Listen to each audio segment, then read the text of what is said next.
Hi, everyone. We'll just start in a minute.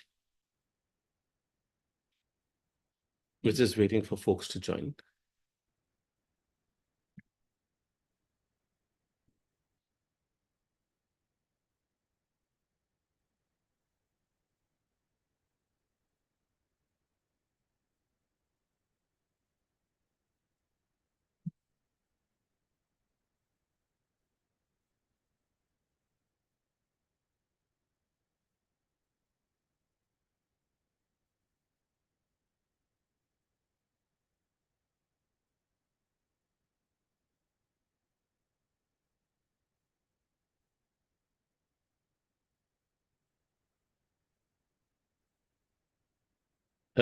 Morning, everyone. Thank you for joining us today for this discussion on SEBI's regulation. Can everyone see me? Yeah, we can. Okay, great. Thank you for joining us today for this discussion on the proposed framework from the Securities and Exchange Board of India for specified digital platforms. I see this draft consultation or this consultation process as a significant pivot um, in the regulatory landscape for social media and advertising platforms, especially, those that allow people to comment on financial learning, personal finance, and also stock advisory. Many influencers, which are financial influencers, that's a key part of their work. But SEBI's aim is with these regulations to address like unauthorized activities. Um, it it's and such as like fraudulent claims, impersonation, stock manipulation, unverified stock advice, and to create protocols for monitoring and managing content on platforms. Um, and it's been an issue for a while. SEBI's taken some actions, and we'll go into some of the controversies. I have a presentation on some of that as well. Um, that it also is uh, it it can also raise questions related to how social media is being regulated, how speech is getting impacted, and sectoral regulations of social media and advertising, and effectively the fragmentation of safe harbor.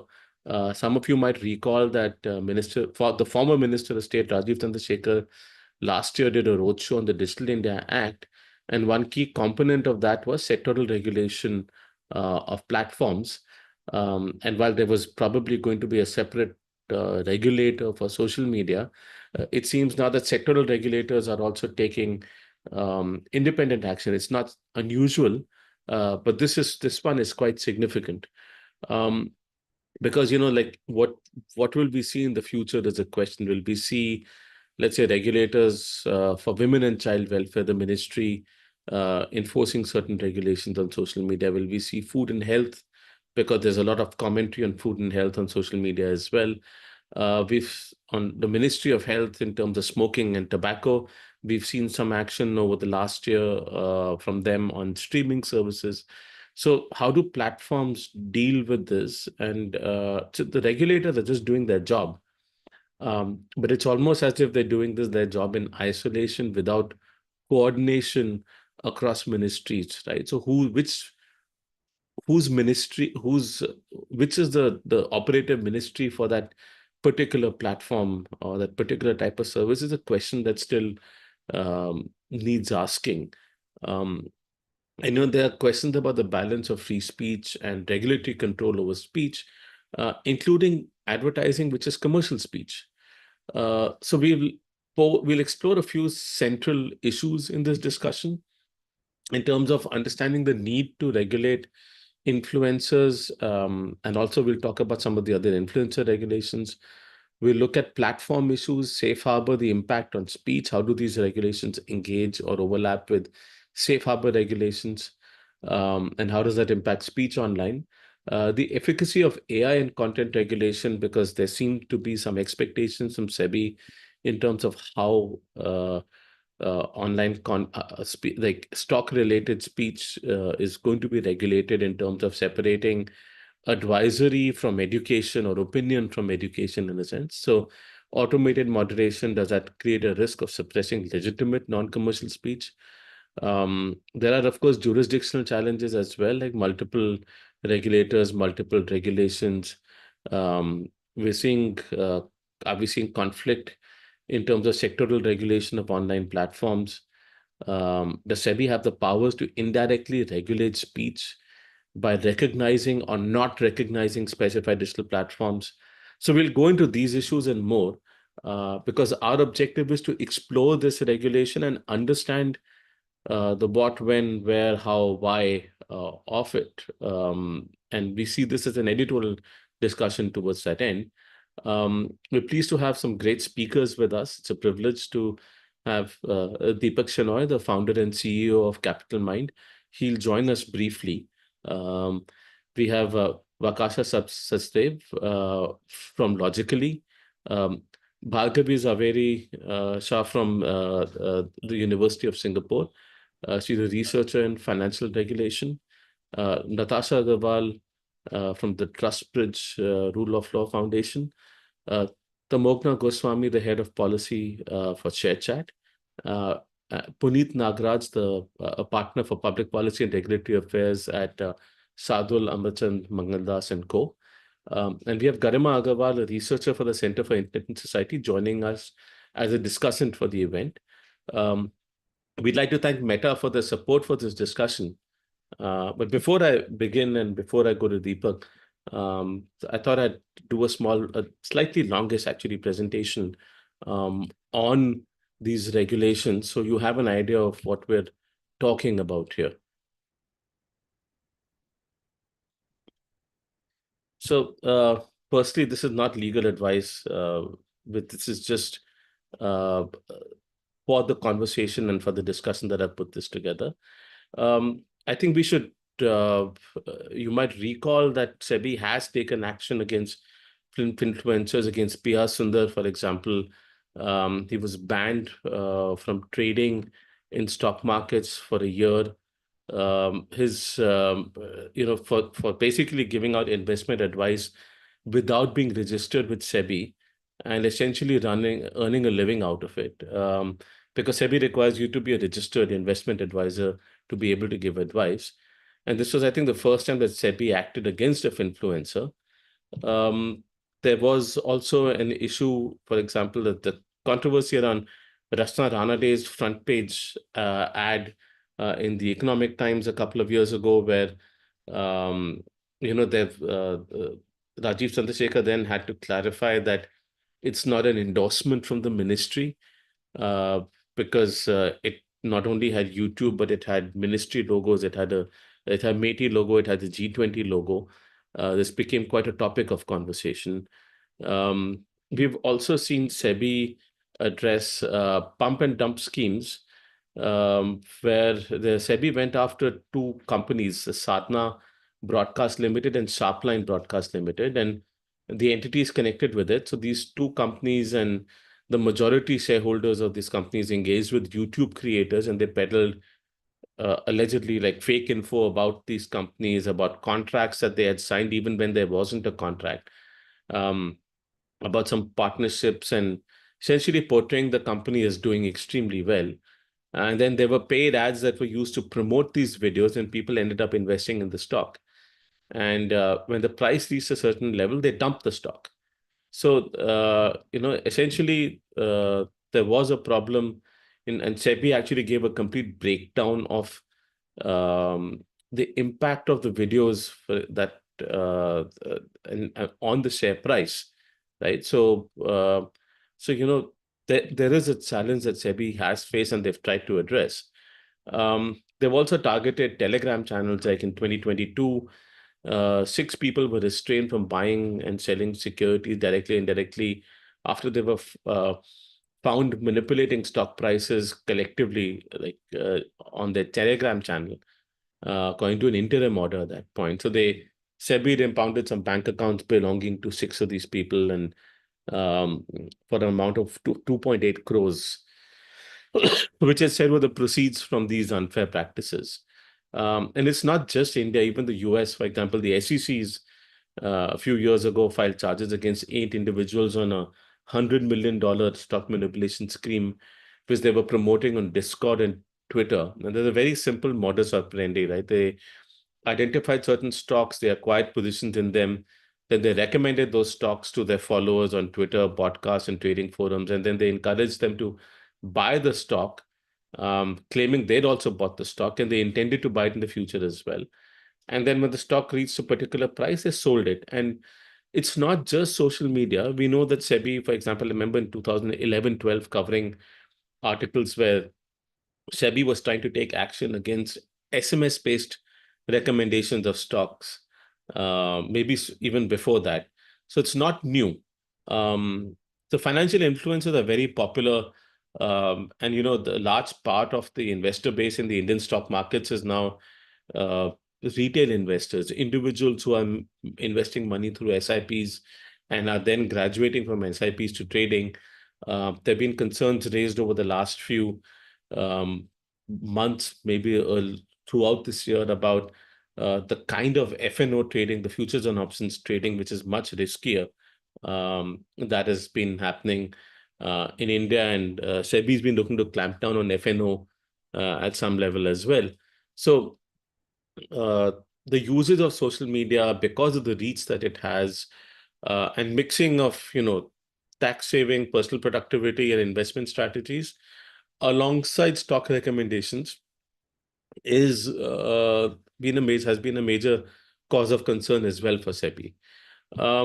So, and there are other influences as well, right? The influences for food, health, um, and I've seen influencers since the days of blogging of old, when people, there were fashion bloggers back in 2010, 11, 12.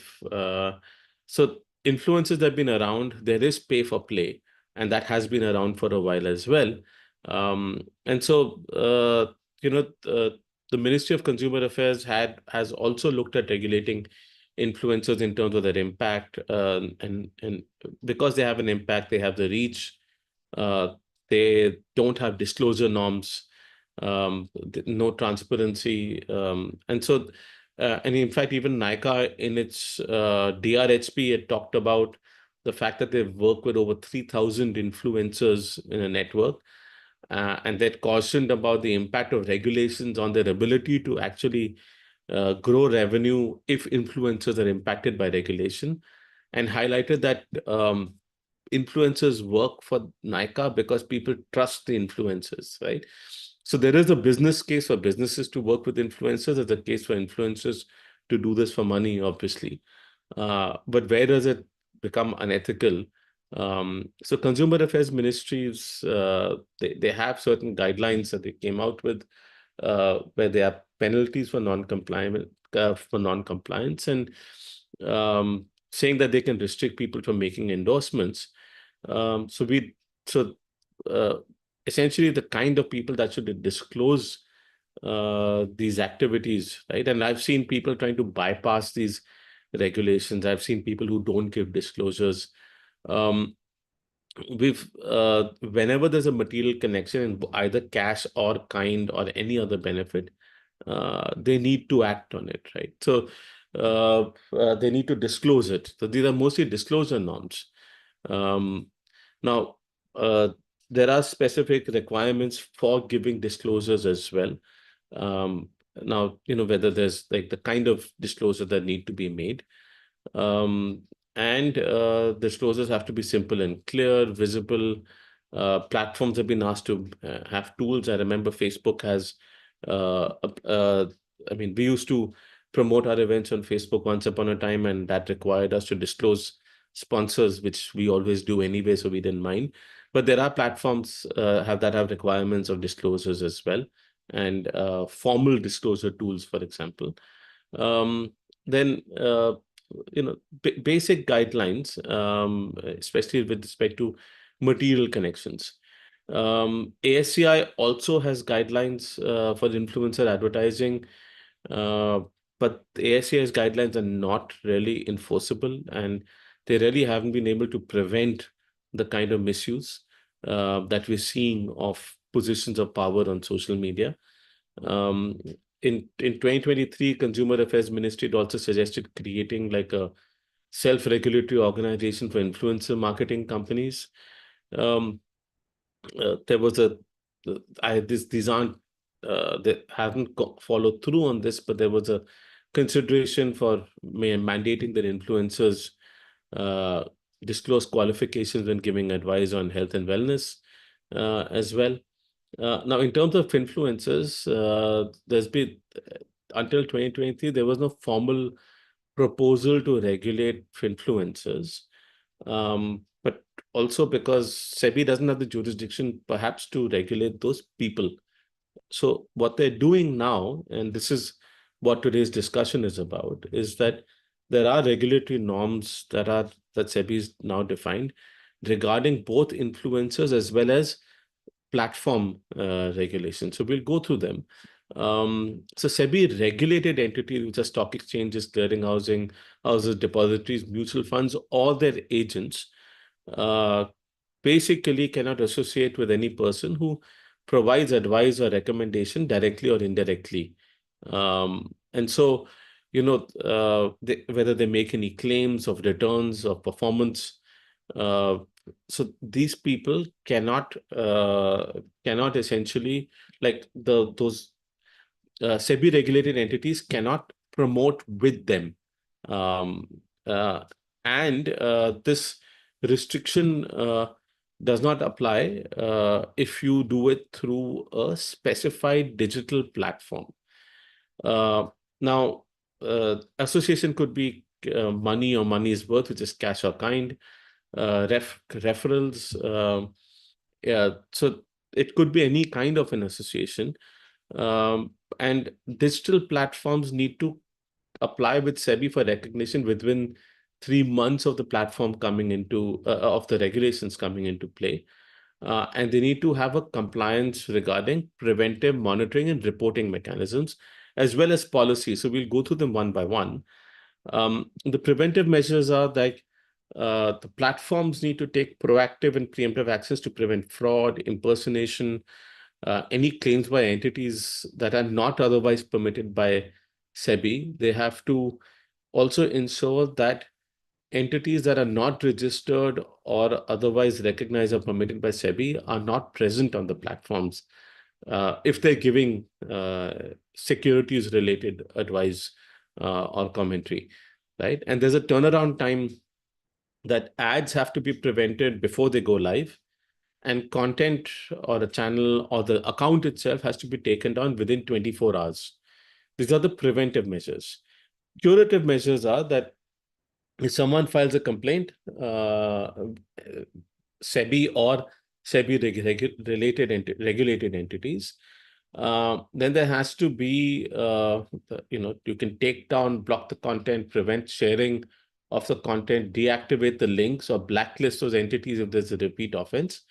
Now, ads have to be acted upon within 24 hours.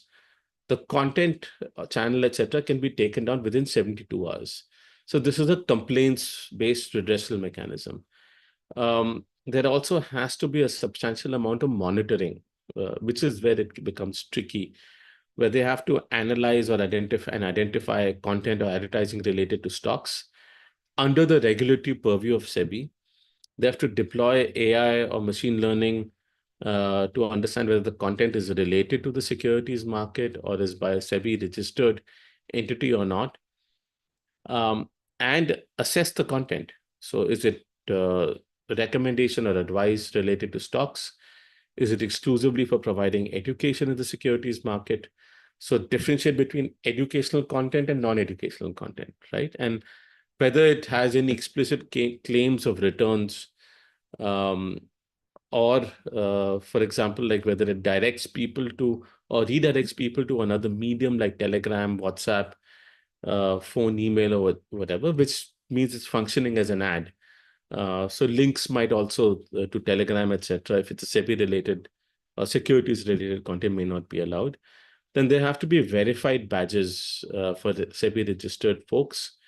Um, you need to, for example, like enable users to distinguish between SEBI registered entities and unregistered entities. They have to submit periodic reports related to frauds, impersonation, unregistered activities, and claims.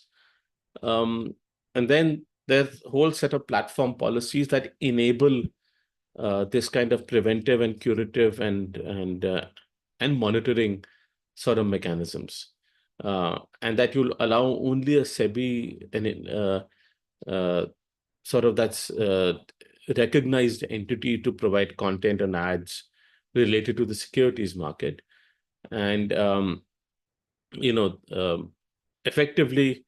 Um, Anyone who makes claims of returns or doesn't or provides advice or recommendation, etc., will not be allowed on the platform. Now, the appeals process is that if you want to know whether this content is advertising or not, you'll have to ask SEBI for from a platform perspective. Um, and if there's a dispute with SEBI, then the platform may approach this Securities Appellate Tribunal. There is no appeals process or recourse for the person whose content is being censored here. Um, that's one problem that we see. Now, China also has a social media policy. We've written about it. There's a code of conduct. I won't go into detail of this, but it's a broader sort of influencer kind of a regulation. We have covered influencers extensively on MediaNama over the years. Um, we've got there's a reading list that was sent to all of you in case you want to refer to that as well at any point in time. So we'll also send this presentation to you once this call is done. And I'll stop right there. But I just want to check if Deepak is around. Okay, Deepak isn't here yet. Check. Great. So we'll bring him in when we can. So I wanted to start with Natasha. Natasha, so just given that SEBI's sort of influencing platform policies through SEBI regulated entities, is this like an indirect way of controlling content outside its traditional jurisdiction, basically, and including paid content, which is advertising? So is this platform regulation like within the scope of the SEBI's Act? Can SEBI do this in the first place? Thanks so much, Nikhil. So your question actually presents two issues. One issue is, like you said, can SEBI do this? And the second issue is, if the SEBI can do this, how can they do this, or in what manner can they do this? So the scope of the SEBI's power under the SEBI Act are fairly wide. So the simple answer to the first question is yes, but we do need to question the manner in which they are trying to regulate digital platforms. So they have proposed to issue this circular under Section 11(1) of the SEBI Act, which gives SEBI the power to protect the interests of investors and promote regulation of the stock market, of the securities market, by such measures as it thinks fit. Now, this section gives SEBI wide power, and we'll come back to the language of 11(1) when we're trying to understand how SEBI has exercised its powers. And then under 11(2), there is some guidance on the types of measures that SEBI can implement. So they can make measures for registering and regulating intermediaries or depositories who are discussed in this draft circular as well, promotion of investor education and prohibition of fraudulent and unfair trade practices. And we are seeing securities regulators in other jurisdictions issue guidelines on content regulation, but these primarily deal with restrictions on financial advertisements, mechanisms to allow users to report content, and verification for financial advisors, which SEBI has also proposed through adding a verified badge. Now we see these obligations play out differently in these jurisdictions. So Singapore, for example, the obligations are only on the financial institutions to ensure that they engage with appropriate digital platforms. But in the US, the SEC has imposed compliance requirements for the platforms itself. So, in that sense, maybe SEBI's actions are not unprecedented, but we have to think about the manner in which it's doing it. So, it's not specifically empowered to regulate digital platforms, but the scope of the word measures in Section 11(1) of the SEBI Act is fairly wide. Meanwhile, there are sections 29 and 30 of the SEBI Act, and they have a framework for there to be rules and regulations. And any attempt by the SEBI to regulate digital platforms, whether directly or indirectly, should have been done through Section 30, which would mean that SEBI would issue regulations instead of a circular. There's been a lot of writing around governance through disguised legislations where a regulatory body like SEBI makes laws through circulars and not regulations.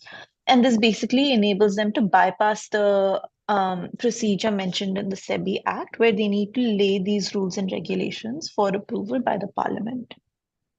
The last thing I want to mention on the scope of SEBI's powers, and it ties in with one of the questions in the Q&A, is the proposed dispute resolution mechanism.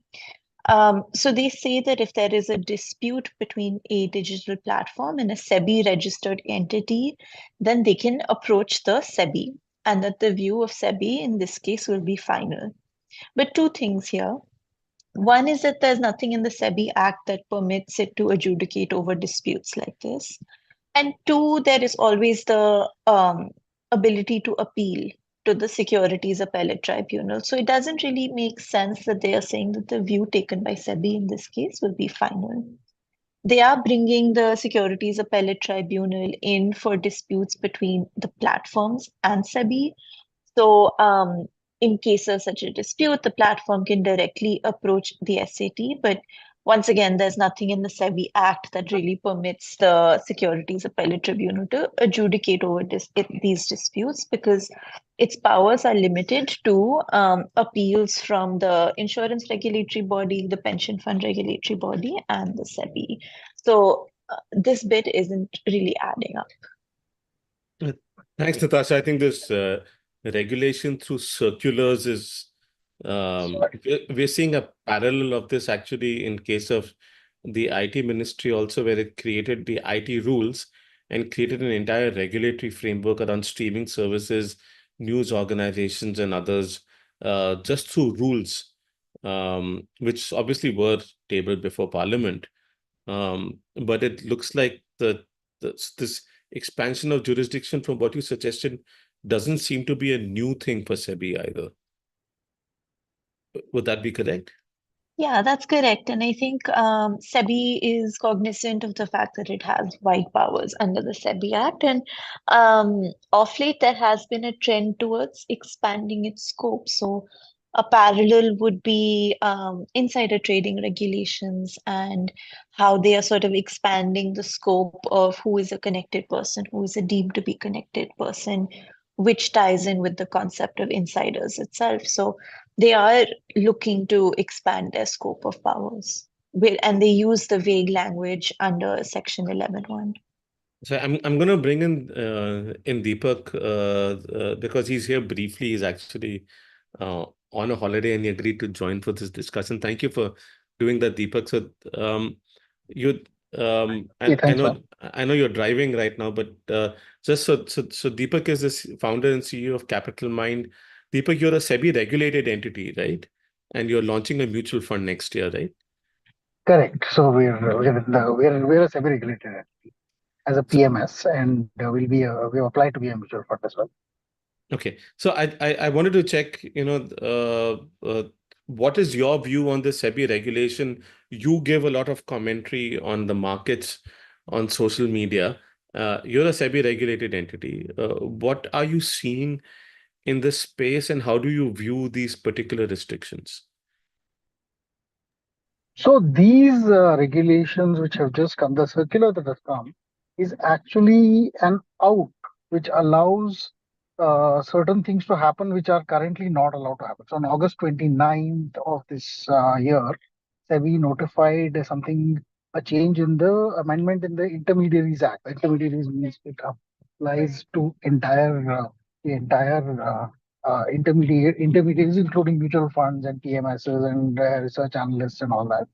The thing that has happened is that they've said if anyone is giving advice or on securities, Mhm. then no regulated entity can pay him or her or be associated with him. They've defined association in certain things, saying, oh, you can't share systems, you can't do referrals. So, bunch of things around that. Now, Deepak, it seems to go sorry. beyond that, right? They're saying that you cannot associate with any influencer on a platform that doesn't uh, the, prevent like unregulated players from advising. It seems to be Yeah, more than just yeah. that. It's basically associate meaning mostly pay. So I No, think no, they as will. in you can't even associate with influencers on a platform. Let's say Yes. that doesn't prevent speech that SEBI restricts from other So, which players even, right? technically, yeah, technically means I cannot hire an influencer Hmm. to who also gives securities advice on something. So, if I hired a person who also has a bunch of videos that says, "Oh, here are these futures and options trades that you can do. Here are these other things that you can do." So, I cannot associate with that person in the sense of I cannot pay that person to maybe create a video for me or something like that. So, I So, cannot effectively hire this influencer. I cannot pay them a referral fee either. So they might refer a customer to me. I can't pay them a referral fee. So so effectively, that's what I think SEBI wants to do. The regulation is more loose. But in general, the way SEBI operates is that almost everybody will be painted a criminal in the wordings of the law. It will be up to them to enforce. So to that extent, they will try to enforce only when it's a bit of you have to hope that they are benevolent enough not to uh, uh, therefore prosecute you. So you have to be clean heart and all that stuff. So in that sense, the rules are very loose. But these rules also have issues in the sense of they haven't been challenged in higher courts. So we don't know whether they will actually stand the scrutiny of more fundamental rights, constitutional stuff, and all that. We don't know about that yet. But all I know is this is the intention. They're like basically we are afraid that these influencers are getting popular and giving people advice without being registered with SEBI, and correct. And they're therefore also they're also directing getting paid. people to Telegram and other platforms where which Correct. SEBI cannot effectively monitor as well, right? Yes, and also their problem is okay. You can continue to give advice. So I don't care as Hmm. long as you don't get paid by one of our players. So a broker cannot pay them for a referral as a referral fee for. So what used to happen was many of the new brokers would charge 20 rupees per trade and share maybe 2 to 6 rupees per trade of whatever a person refers. So if I refer Nikhil Pava, Nikhil becomes a customer. Nikhil does a lot of trading. For every trade that Nikhil does, I make 6 rupees. Hmm. And I therefore go around making videos on YouTube and saying, here, click this link, join this brokerage and all that. And I get a lot of money. And I may, whether I'm advising or just telling people, oh, you should buy this, you should sell that, and so on. Hmm. I'm also I may be giving this advice for free, but I make money on the trades that people take because they have registered with my referral link. This is where it started saying, oh, well, we have to stop this. And But this why? is Because what has that's just made affiliate marketing, right? it's just affiliate There's no marketing. But intention to sell a particular share. There's no no, no, yeah, there's no mechanism so to push a particular share. they do use they do use this mechanism to kind of shill securities. Like, so I have this F&O trade, I have this other trade which I want to do, which I want you to do. So you buy this option and sell that option, and then they will give this advice for free on YouTube. Now, by the way, this is no different Hmm. from what happens on TV channels. Hmm. But TV channels don't get this affiliate revenue; they get advertising revenue from other people. Technically, the way the law is written, because the TV channel is also effectively a digital medium because TV channels are also digital in nature or whatever this thing. that will effectively mean that anybody going on TV and giving advice on buying this option and selling that option, which happens on TV all the time, would technically be an advisor. And therefore, associating with those people will also be a problem. And Oh, so according to me, this so this the way, applies yes, to social media platforms that may contain live streams of uh, exactly, of of of anything. of any market related channels also. I mean, it could apply even therefore to WhatsApp, right? Because technically, WhatsApp is also a digital platform where I could forward a video. So the way the rules are written, it Hmm. basically encompasses anything. So it will be TV channels that will be there, it will be YouTube, it will be magazines, it will be people talking about a company's results on, say, a WhatsApp group with other people would also therefore apply. The But rules are, but this activity could very quickly move underground as well, right? On end-to-end encrypted platforms like Signal yes. or I mean, the WhatsApp. thing is, if it is wide enough, SEBI has the rules to say, well, if we find you, we'll fine you. Hmm. Penalize you. Hmm. And you have to hope that because the rules are this broadly written, you will that SEBI will not be too unkind on people just discussing results, for instance, and Hmm. all that stuff. Versus people telling people to go buy and sell the security, making them lose money. It's a very it's a very one second, one second. So the problem is that the securities way what they define as discussion about security is pretty much anything. Right now, the way the rules are written, you can't do anything. You can't operate in any meaningful way at all. So they've tried to give an out by including platforms, maybe such as say small case, and trying to get platforms like YouTube to talk about some of these things, saying Hmm. that listen, you have to ensure that the people who do this are registered. I don't think this will fly very easily with a higher court who might look at this and say, I don't think you can do this without meaningfully violating freedom of speech. By But telling this people also not to do impacts it, investment aggregators like small case as well, right? I mean, I yes, remember and small case, you have a case on small case, but you're a and we registered are okay entity, but there are because we're people who are not registered. registered who also have Yeah, cases on small case. no, the people, so small case now does not take any people who are not registered. So to Oh, the okay. extent that But in once that upon a extent, time they did. once upon a time they did, and now they will not. Since they don't, they'll kind of qualify for being one of those registered platforms. However, Understood. this will affect platforms like YouTube, who, by the way, SEBI is actually trying to go really hard against by putting in legal claims to Hmm. get videos to be taken down. YouTube has currently said yes to and taken down a bunch of videos from people. Those people are complaining that why aren't you taking down TV channels videos who Hmm. do the same thing, which is tell people to buy and sell certain securities, and why are you taking down my videos, which are Hmm. both free and I don't get any affiliate revenue. Hmm. I just make ad revenue from YouTube. So Hmm. why do you care? So which is fair. I think it's a fair question, and SEBI will get questioned about this at some point, But let's saying be you clear, can't even the affiliate revenue that you mentioned wasn't specifically for trading in that stock, but trading using a broker. So it's using not a broker. directly And linked to that particular security either. yeah, that's doubtful though, because if you technically give this advice and you there is possibly a tenable link. Of course, the problem with this is making that association and proving that the Correct.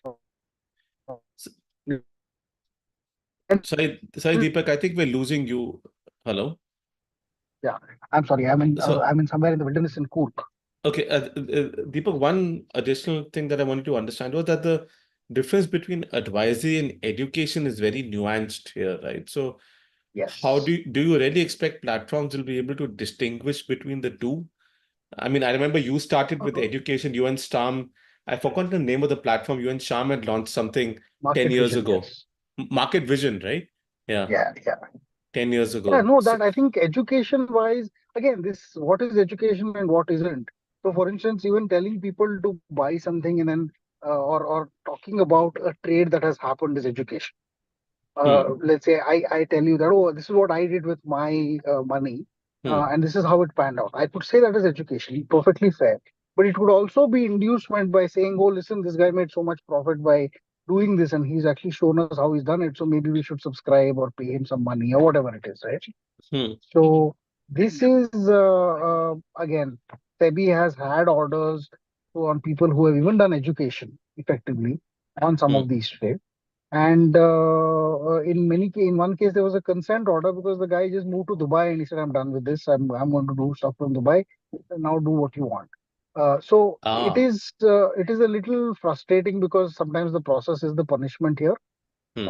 and therefore, I mean, this particular law, I think, is they're trying to give an out to platforms like Small Case and like others who may be willing to abide by these rules and therefore,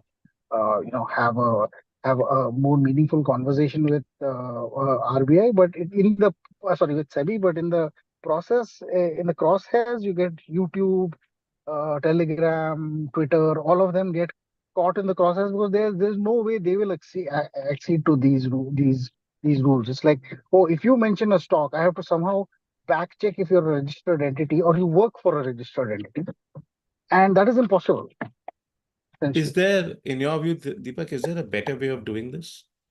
Yeah, I think we should simply have this funda that says, I mean, I simply don't understand the reason why we should ban people from influencing or talking about stocks.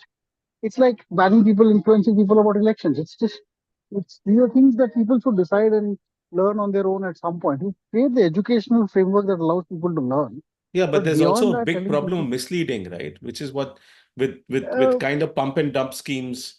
And do you think maybe yeah, so I think pump and dump schemes can be identified. You can find out those people, right? So those people can definitely be found by finding the pump and dump schemes. Instead of saying that you can't talk about a security online, right? Because wasn't if you GameStop find that a also a pump person, and dump scheme then? it wasn't. That is interestingly not, because that was what people talked within each other and Hmm. said that that's what they're doing. There was a congressional debate about this in the US Senate and House. This guy said, listen, I only talked about me buying the stock. I didn't tell anybody else to buy the stock, which is fair. You Hmm. might look at this and say, oh, well, that was still inducement. But Hmm. that is legally completely fair to say that you have no, you have not induced anybody to go and buy or sell a security by just saying that you have bought it, and that is free speech. So I would say this is a very thin line, and you can't create extreme rules that say that you can't do this and you can't do that unless we approve. So it's almost like creating a system that says you can't do anything unless we have pre-approved this. And you know that if you actually go and ask for SEBI for permission, what will happen is the SEBI officials will have to go by the letter of the law. And the letter Hmm. of the law is so broad that it pretty much includes anything that you say. So their default answer will be no, because they are also not going to try and put their job on the line by saying, oh, yes, you can talk about this stock because somehow you're a nice guy, versus somebody else who's not such a nice guy, right? So their blanket answer will be no, you can't do this if you ask. If you don't ask them, you're in violation. Then what happens is that SEBI can come after you, but SEBI will choose not to because they know that, listen, by and large, these laws are way too broad. And Hmm. therefore, I don't want to just go after everybody. Now, if I find someone who's violating the law, I will use this law to ding them, which is why all the orders that seem to have come on these cases, most of them, Hmm. are of people who have been, so such blatant violators that I don't think their defense of, say, freedom of speech or anything like that would even stand in a court, because they'll be like, see, you're obviously misleading people or you're obviously frauding people on doing this stuff. Uh, Sorry, can you still hear me? I Hello? can hear you, Deepak. Yeah. Yeah. Yeah, sorry, I lost my power there. So essentially, what happens in situations like this is that you basically have to. So all these laws, unfortunately, create the situation of extreme amounts of power that resides inside of the regulation or the regulator. And in that sense, it creates that layer of arbitrariness which we should not. The Hmm. only way to do this, and my feeling on this is, you find frauds and you break those down.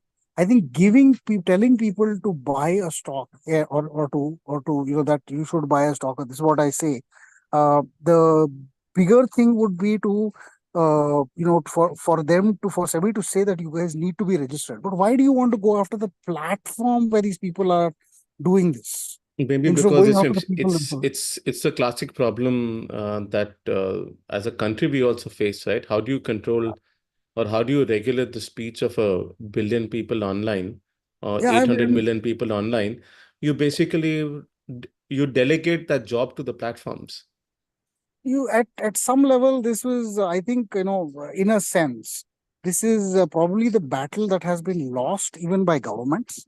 We have Hmm. seen this happen in the US elections recently, where certain platforms that did not decided not to regulate whatever they called as misinformation or disinformation. um, uh, those platforms, or Twitter, for instance, we did this, tend to have a much higher influence on impressions of people overall.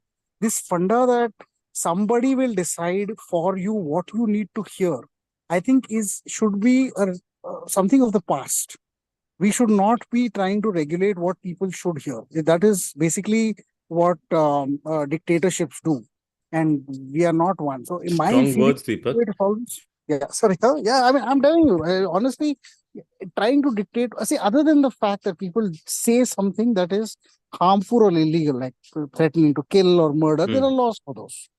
And there are laws for even trying to mislead or fraud people. You don't need a law to tell the platforms to enforce So this. Deepak, there's a counterpoint in the Q&A for you.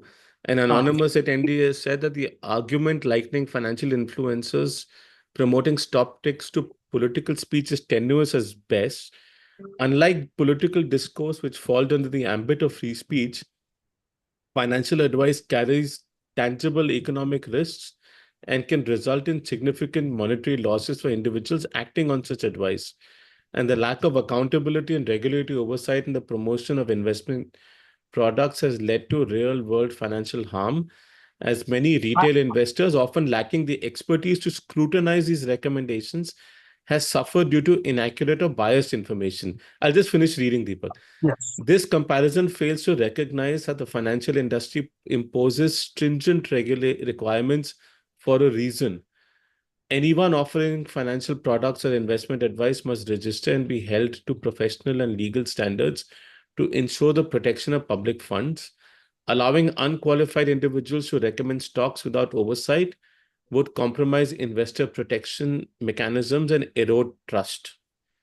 I disagree with absolutely every single line of that entire paragraph that you read out.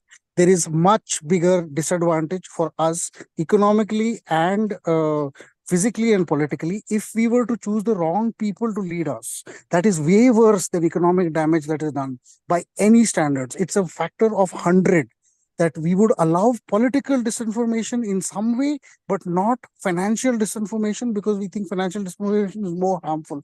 That is a completely, I mean, it is order of 100 different. I think you choose the wrong leaders, you will make, you will lose not just your money, you will lose your peace of mind, probably your freedom, and way more than anything else. Secondly, the fact that people are unqualified is this problem of, there was a book called Sorry Not Ready by I forget, Anil Dharkar, in Hmm. for a famous statement made by Rajiv Gandhi during in 1985 or something like that, when somebody asked him, what about India getting a free press? He said, sorry, we are not ready.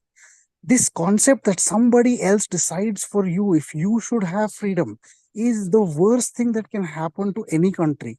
And I would actually prefer a larger amount of information, which some people classify as misinformation, but some other people, instead of calling it misinformation, will actually put out their reasoning why they think it is misinformation, let people decide what is misinformation and what is not, rather than having blanket bans on any information that could be mis or could be real information, because people are too afraid to talk because the regulations prevent them from doing so. The first is far more preferable, and therefore I disagree with that part of the argument also. Third, that whether there is economic damage and whether influencers are better, the biggest frauds in the world have been come from regulated entities That is and true. from regulated people. Therefore, there is no rule that just because you're regulated or you're qualified or you have a certain degree or you have passed some certain test or you have a certain amount of experience in the field, that you will not fraud people or not. Many of the people that have helped people have come. There's a guy named Pattabhiraman Pattu.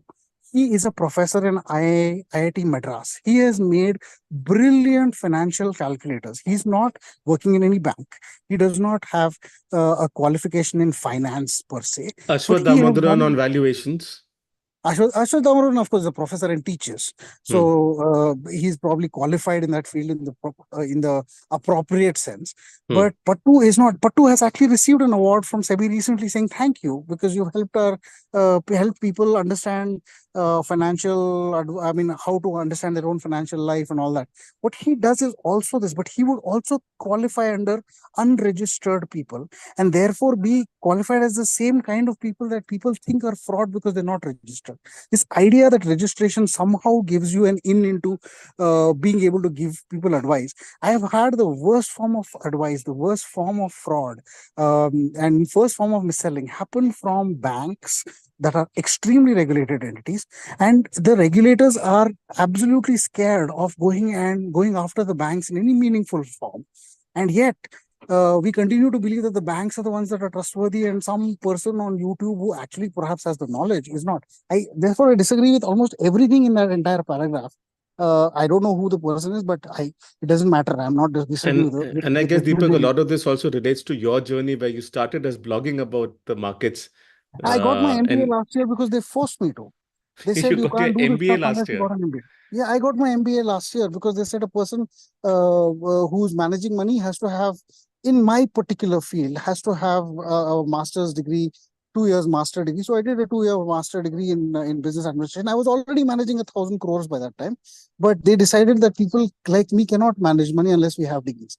I find this idea of a gate, a qualification, a call to authority extremely retrograde in these terms. And we've just had a US election that's demonstrated how people who think they have qualifications are not going. I mean, they have been shunned by mainstream, from the mainstream because, things have changed and it's radical, right? The news sources that you used to have and respect no longer get the same respect from you once you understand that they are biased on one side and not on the other, or not enough. There's clear biases on for every news outlet, and that changes the way you look at media, which you always thought was unbiased. It's the same thing with financial advice. Every person is biased on their own, so you need a lot of people to give you information from various sides, and then you'll make that decision. Sure, some people will be are not knowledgeable enough to therefore make stupid decisions on their own. But this is education. This is how you learn. You have to sometimes make stupid decisions in order to understand what the correct long-term decision is. I therefore i mean I'm of the view that having such restriction is not such a great idea. Hmm. And while I cannot, we are regulated people, so we cannot go and say, oh, SEBI shouldn't be doing this at all. I can't go and tell SEBI that for sure because, that would be crazy from a very selfish point of view. But I feel as an individual that such rules only tend to create confusion, and in the long term, we will suffer as an industry if we don't allow views from everyone to come in and create that marketplace of opinions rather than restricting to a few people who will get. I'll give you an example of how complex it is. There are people who have applied to be registered. They've worked for certain companies and they blog about markets or mutual funds or something like that in their spare time. They're understanding this, that they need to be registered. They said, fine, we'll register, we'll pay the fee, it's 10,000 rupees. And then we don't actually have to sell any services. We will just, kind of, we use our registration as the way for us to continue to educate or continue to talk about mutual funds or securities. In certain cases, their registrations have been rejected, saying you don't actually intend to make this a business, therefore we are going to not allow you, or that you work somewhere else, we're going to reject you. When you do this, then how does it mean that a person who's registered is the only source of good advice? Because if you're not going to allow people who are doing this, who are knowledgeable and doing this in their spare time, are willing to register and do this. And yet, you have the regulatory powers over them now after they register to say that you should not do this or will fine you for saying certain things. And yet, you have you have issues on this. Um, so I think this is where we would have a disagreement on the route things are going. The actual implementation can be really murky if the rules are draconian. And therefore, I would say make it looser and identify. So I say instead of doing gatekeeping, telling people that once you're inside the gate, everything's fine. Instead of that, do surveillance, which means monitoring stuff. The same AI things that they're talking about, SEBI could do this. SEBI has a 3,000 crore coffers that they could use to build a proper AI level tools to monitor all these social media and other areas wherever there is a lot of attention, and then find out which of these people or whoever is on the extreme, and then they don't, it's not that they don't do it, they already have the tools to do it. They have done it in the past. They have done some extremely good amount of investigative work and found people who are frauds and shut them down. That I commend them for it completely. But in the presence of that, do we really need an overarching law that says don't talk about these things at all? They do have the right, however, to say that, listen, if people are doing this and we can't catch them because of the freedom of speech law, uh, but I can also force that my regulated entities cannot deal with them commercially. That's fair, I think. And what this law says has done is just that. We won't allow you to deal with them commercially unless that platform follows a certain set of guidelines that we have given. This unless part has come in this consultation paper. Otherwise, there was no unless at all. That means you couldn't deal with them at all after August 29th. So Correct, I but then the think onus comes on the platform now to censor. yeah, that is if that platform wants its platform users to then effectively get paid by the regulated entities, then it should do all of this stuff. But Deepak, YouTube really care, right? They're like, listen, we'll pay you the ad revenue. No, I don't care. Deepak, thank you for your time and thank you for taking time out from a holiday. No problem. You have a Have fun, great guys. break. Appreciate it. Thanks, Thank Deepak. you. Thanks for this, Deepak. I think there's a lot of food for thought over here, and we had to bring Deepak in at a stretch because he's on a break right now. But we'll continue with the conversation. I'd like to bring Bhargavi in. Any thoughts, Bhargavi, on the points that Deepak made, in the sense that, he seems to say that it's just an advertising regulation, saying that you cannot advertise. It's not. Is this indirect way uh, of controlling content outside its traditional jurisdiction within SEBI's ambit, and is it really that bad in terms of how SEBI is approaching this? Yeah, hi Nikhil. Thanks. Actually, I kind of agree with what a lot of Deepak was saying, and if I may just add to, just sort of fill in the details a little bit there, because I know that we all are extremely provoked by these stories of people being misled through influencers in all kinds of consumer product industries and financial securities in particular, right? And therefore, the impulse is to somehow do something and figure out what can be done with financial influencers, right? So we need to control against that impulse because, as Deepak mentioned, and I think as you also mentioned, is that this particular regulation gives SEBI extremely wide powers. And let's not forget that under the SEBI Act, every violation of a SEBI directive is a criminal violation. So SEBI chooses not to prosecute its benevolence, but actually it can choose to prosecute. So it's not just about a monetary penalty and I'll ban you from the markets and so on and so forth. It can choose to initiate criminal proceedings, and that's not something to be taken lightly about. And the third reason why we should think more seriously about this than just responding to an impulse of regulating influencers because they seem to make money and mislead people is as follows. That look, the one public good that the financial markets generates is a price, the process of price discovery. The process of price discovery benefits from more information rather than less information. So for every piece of wrong information, there will be counter views that will be coming in. And this is well established in academic research in the financial market space, that actually more information helps improve price discovery, not degrade it. Okay. But I completely understand that, there are retail consumers, interests at stake, and so, etc. So what should we do? So I wanted to take a step back and look a little bit of what SEBI, or the kind of power SEBI already has, and how can it use those powers to tackle the same problem, as opposed to introducing a wholly new regulated entity called specified digital platforms, right?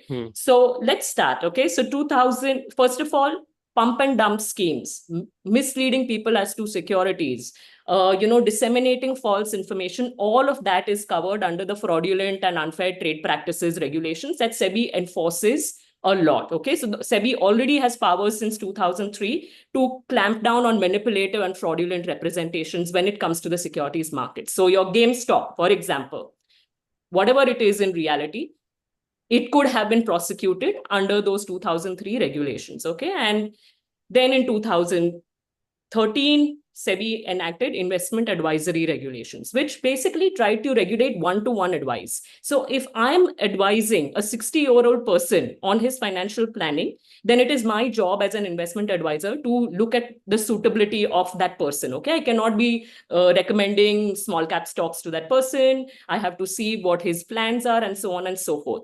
Now, investment advisor regulations actually says specifically that if you are giving investment advisory in the public domain, like through newspapers, through any form of media, that is exempted. So 2013, we are still at a stage where SEBI is trying to regulate one-to-one advisory functions.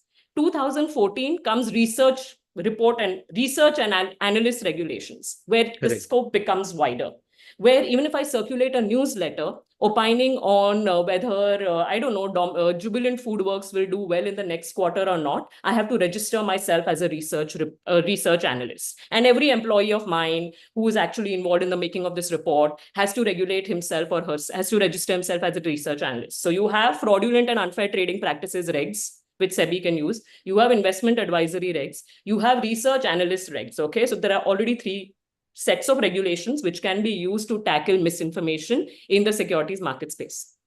All right. In 2016, SEBI came out with a proposal that if I give stock tips or financial planning or financial strategy related advice on WhatsApp or on SMS or on WeChat or on any social media, I'm not supposed to do it at all. Whether registered or not registered, I can't do it at all. This was a consultation paper that was put out during Mr. UK Sinha's time. It was 2016. And fortunately for us, it didn't get very far because it was too wide. So it would even prevent me from giving you advice on what I think is a good stock for the next 2 weeks, for example, or what I think how your household portfolio should be balanced with more equity and less FDs, for example. Even that would be covered. Because it's not linked to whether Bhargavi got compensation for giving this advice. So in 2016, they tried to even widen it, but that didn't go very far. In 2000, and I'm sorry to take you through this trajectory, but I need... No, because what I can see is that it just keeps getting narrower and narrower, right? The scope of what you're banning keeps increasing, and the number of people who you're allowing to do this keeps getting narrower. Absolutely. With each instance that you're mentioning. So it's like SEBI is kind of like tightening the news bit by bit. That's right. Okay. Pardon the bad analogy or the unfortunate analogy. I don't mean that way, but it's just shrinking. I don't think it's exactly inappropriate. The process in India is the punishment, to be honest. So anyway, so 2016, that consultation paper came out, and I have a blog on it with Ajay Shah on how one-to-one messaging for where there's no consideration involved is absolutely freedom of speech, and I should be allowed to advise you as a friend. We take advice from people on real estate, which actually is a significant larger proportion of our household portfolio than equities. Then why not equities, right? So that kind of stuff.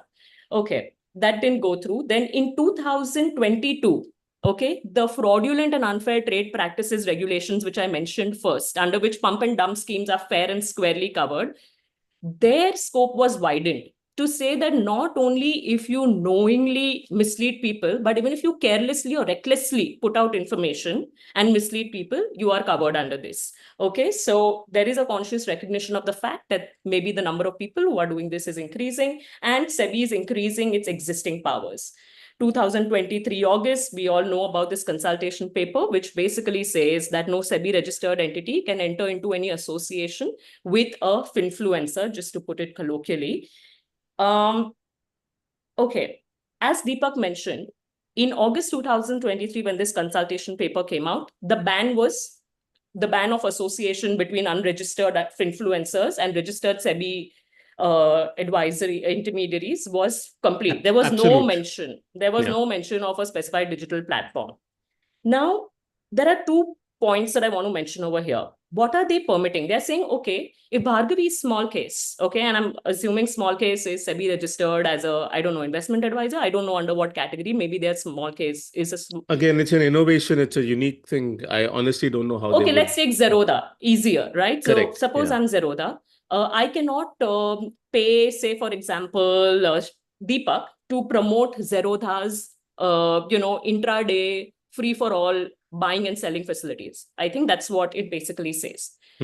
But they also say that if I'm permitted by the board, it's okay if I'm not registered by the board, but if I'm permitted by the board to do this, then they can bring me on board. Now, for me, I'm a bit confused. Either I'm registered with the board and therefore permitted to give investment advice, or is there some other permission route that can happen one-to-one basis?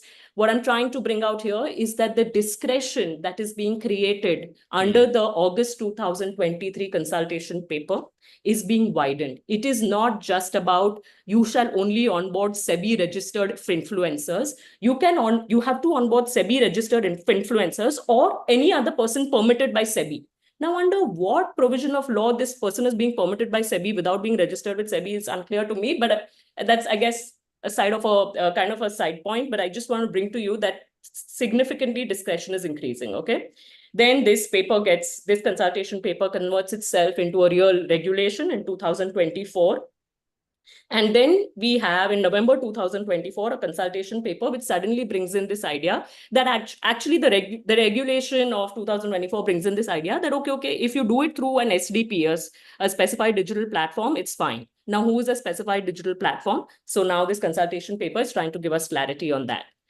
So it almost seems to me as if that the specified digital platform that's being considered, it is meant to prevent the kind of activity that anyway the scope of the framework covers, right? So advertisers cannot associate with the person who provide advice, recommendation, make claims on returns, etc., unless through a specified digital platform. And the specified digital platform is meant to restrict anyone doing this unless they're registered with SEBI. That's right. So it almost seems circular, saying you'll only be allowed to.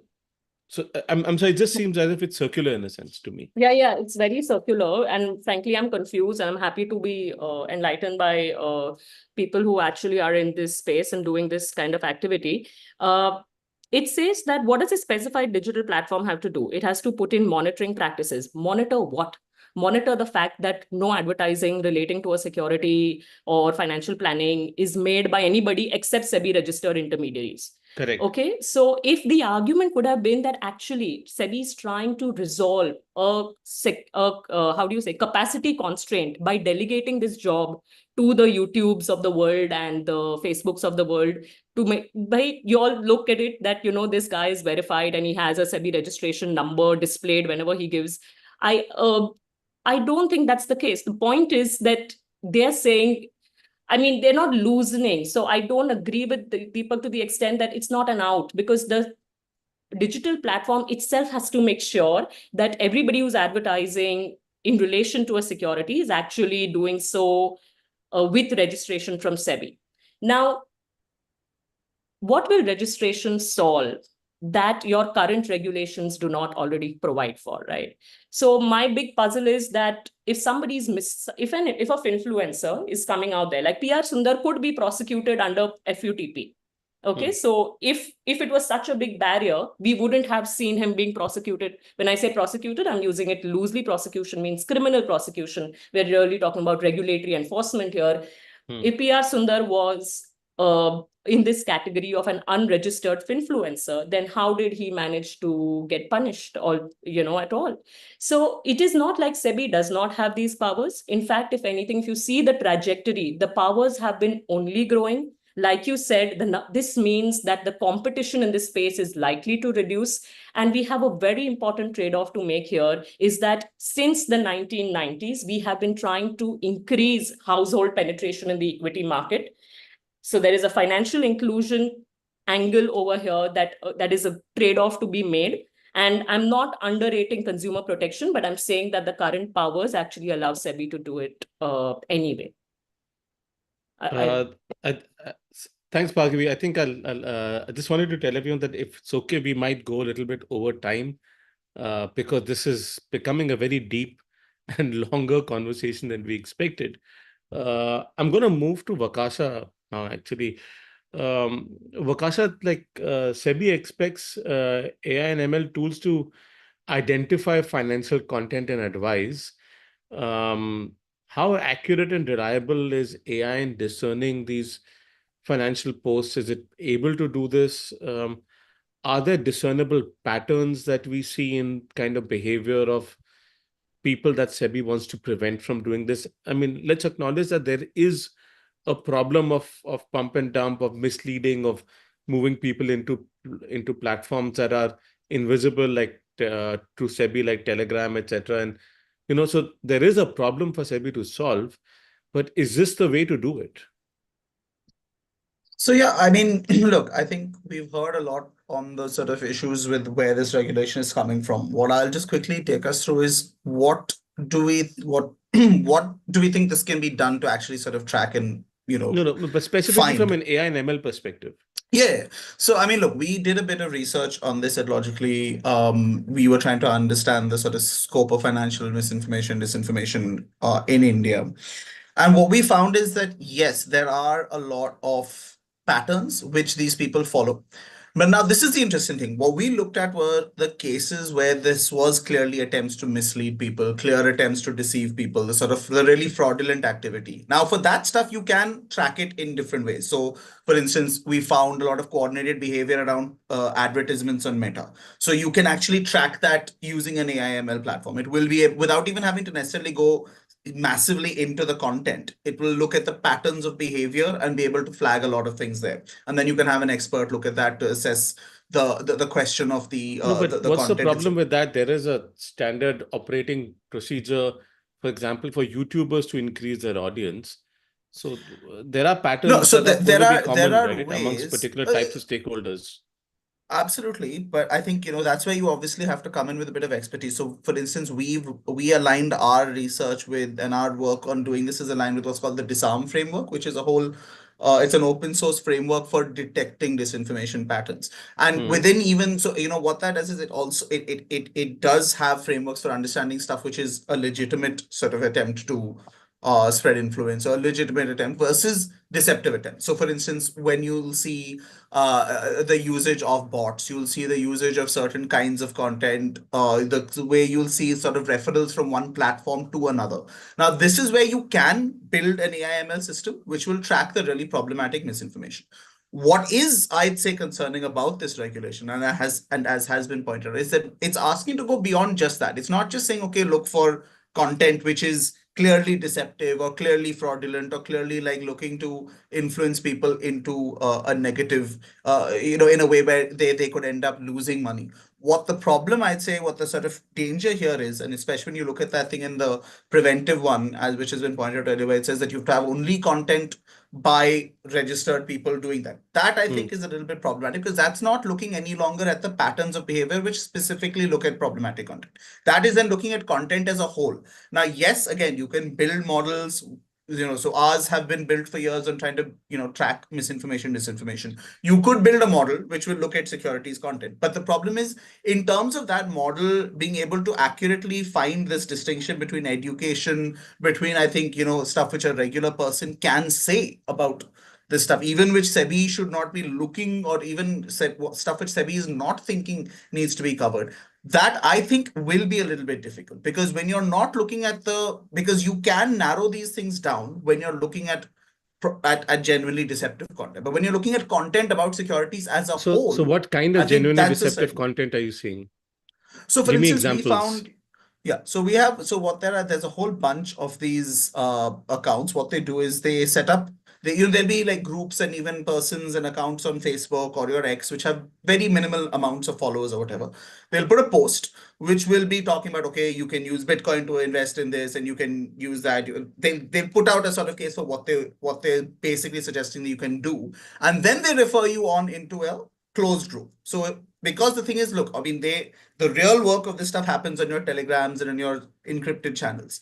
But what you'll see is that they'll first, to get new people, they will first have content elsewhere. And what they do is they're very clever about this, because you'll see political ads, you say not, but you'll see advertisements, sort of bought advertisements on Meta, which you'll see in the ad library, and they'll be then targeted at like a small town. It'll be targeted in a particular area where they know there isn't that understanding of retail investment or whatever, right? So that's the kind of thing which you can potentially track. So if you have a system looking for these kind of suspicious ads from people with low follower counts making references to securities in which are targeted at tier 2 towns, tier 3 towns, that kind of thing. That's one way in which you can do this. This was something which we observed, was because there was clearly kind of these accounts they would put these posts, they were promoted as ads, and they were just trying to you funnel don't really people into need something. AI and ML to do this, right? No, I think the thing is, if you're trying to understand where that pattern is, you see, otherwise you have to like go and manually go through the ads. You could do maybe a sort of thing to look at, okay, you can have a thing to sort of decide which are the ads which are referring to securities. But when you're trying to find something which is more deceptive, you look for the patterns of where it's kind of talking about. You look at the language in terms of what it does, rather than just specific keywords. You'll also look at Vakasha, how equipped are platforms to do this? I mean, look, I think right now platforms have certain abilities to do this kind of stuff. At the end of the day, for instance, even the way you look at, say, Meta's thing for its third-party fact-checking content, right? How it works right now is that Meta's algorithms, so you have all these third-party fact-checkers who are signed up to be the Meta 3PFC partners. They get access to a dashboard where you will see content which is either flagged by users, but mostly more than content flagged by users, you will see content which Meta's own algorithms are suggesting are likely to be misinformation and disinformation. And that's, I think, so they do have the ability to build these kind of things to but assess then that. That's likely to be, right? And that I'm saying that creates a threat, that something that may be likely to be misinformation but isn't, might get censored effectively. So there is whereas what SEBI is asking is for almost perfection in this particular activity. Yeah, I think that's the challenge here with what SEBI is trying to do, because they are one of the things that you need to ideally have in this kind of situation is that once you can only get, I think, in terms of truly being able to track the problematic content, what you've got to do is look at having a human in the loop. But this is also where SEBI's thing of trying to make this broader is the problem, right? They're not saying only look for that kind of stuff. They're saying look for any content. Anything. And that's the thing, right? So then let me ask you the main question then. Can can AI and ML discern between advisory and education? I mean, you can give a probabilistic rating. I don't think you can. I mean, if you're going to try to rely on that 100%, I think that's a problem. And I think this is why this is so dangerous, because what about advisory and education in promoted content? Because they're saying that advertisements need to be prevented from going online, not just acted upon within a certain period of time. What you're looking at actually under this is that they're saying AI ML as being the thing, but a lot of this is going to require human intervention, right? You're going to have people employed by the platforms. It would look like who you'd have to get people who are like sort of SEBI expert, regulation experts, to actually sit here and then manage this process, right? And they'll have to then help build the sort of algorithms which are going to use to kind of track this stuff. You'd have to have their inputs first into that. So I mean, it's a very complicated process, and they're saying this has to be done. Agreed. So so I want to move to Tamogna. Tamogna, Meta's a multi-billion-dollar company. Very different sort of set of resources, right? I'm just curious, and because this will apply to all social media, all platforms, and including social media platforms, including ShareChat, which is an Indian social media platform, like how feasible are these restrictions for for your organization? How does it impact your compliance requirements?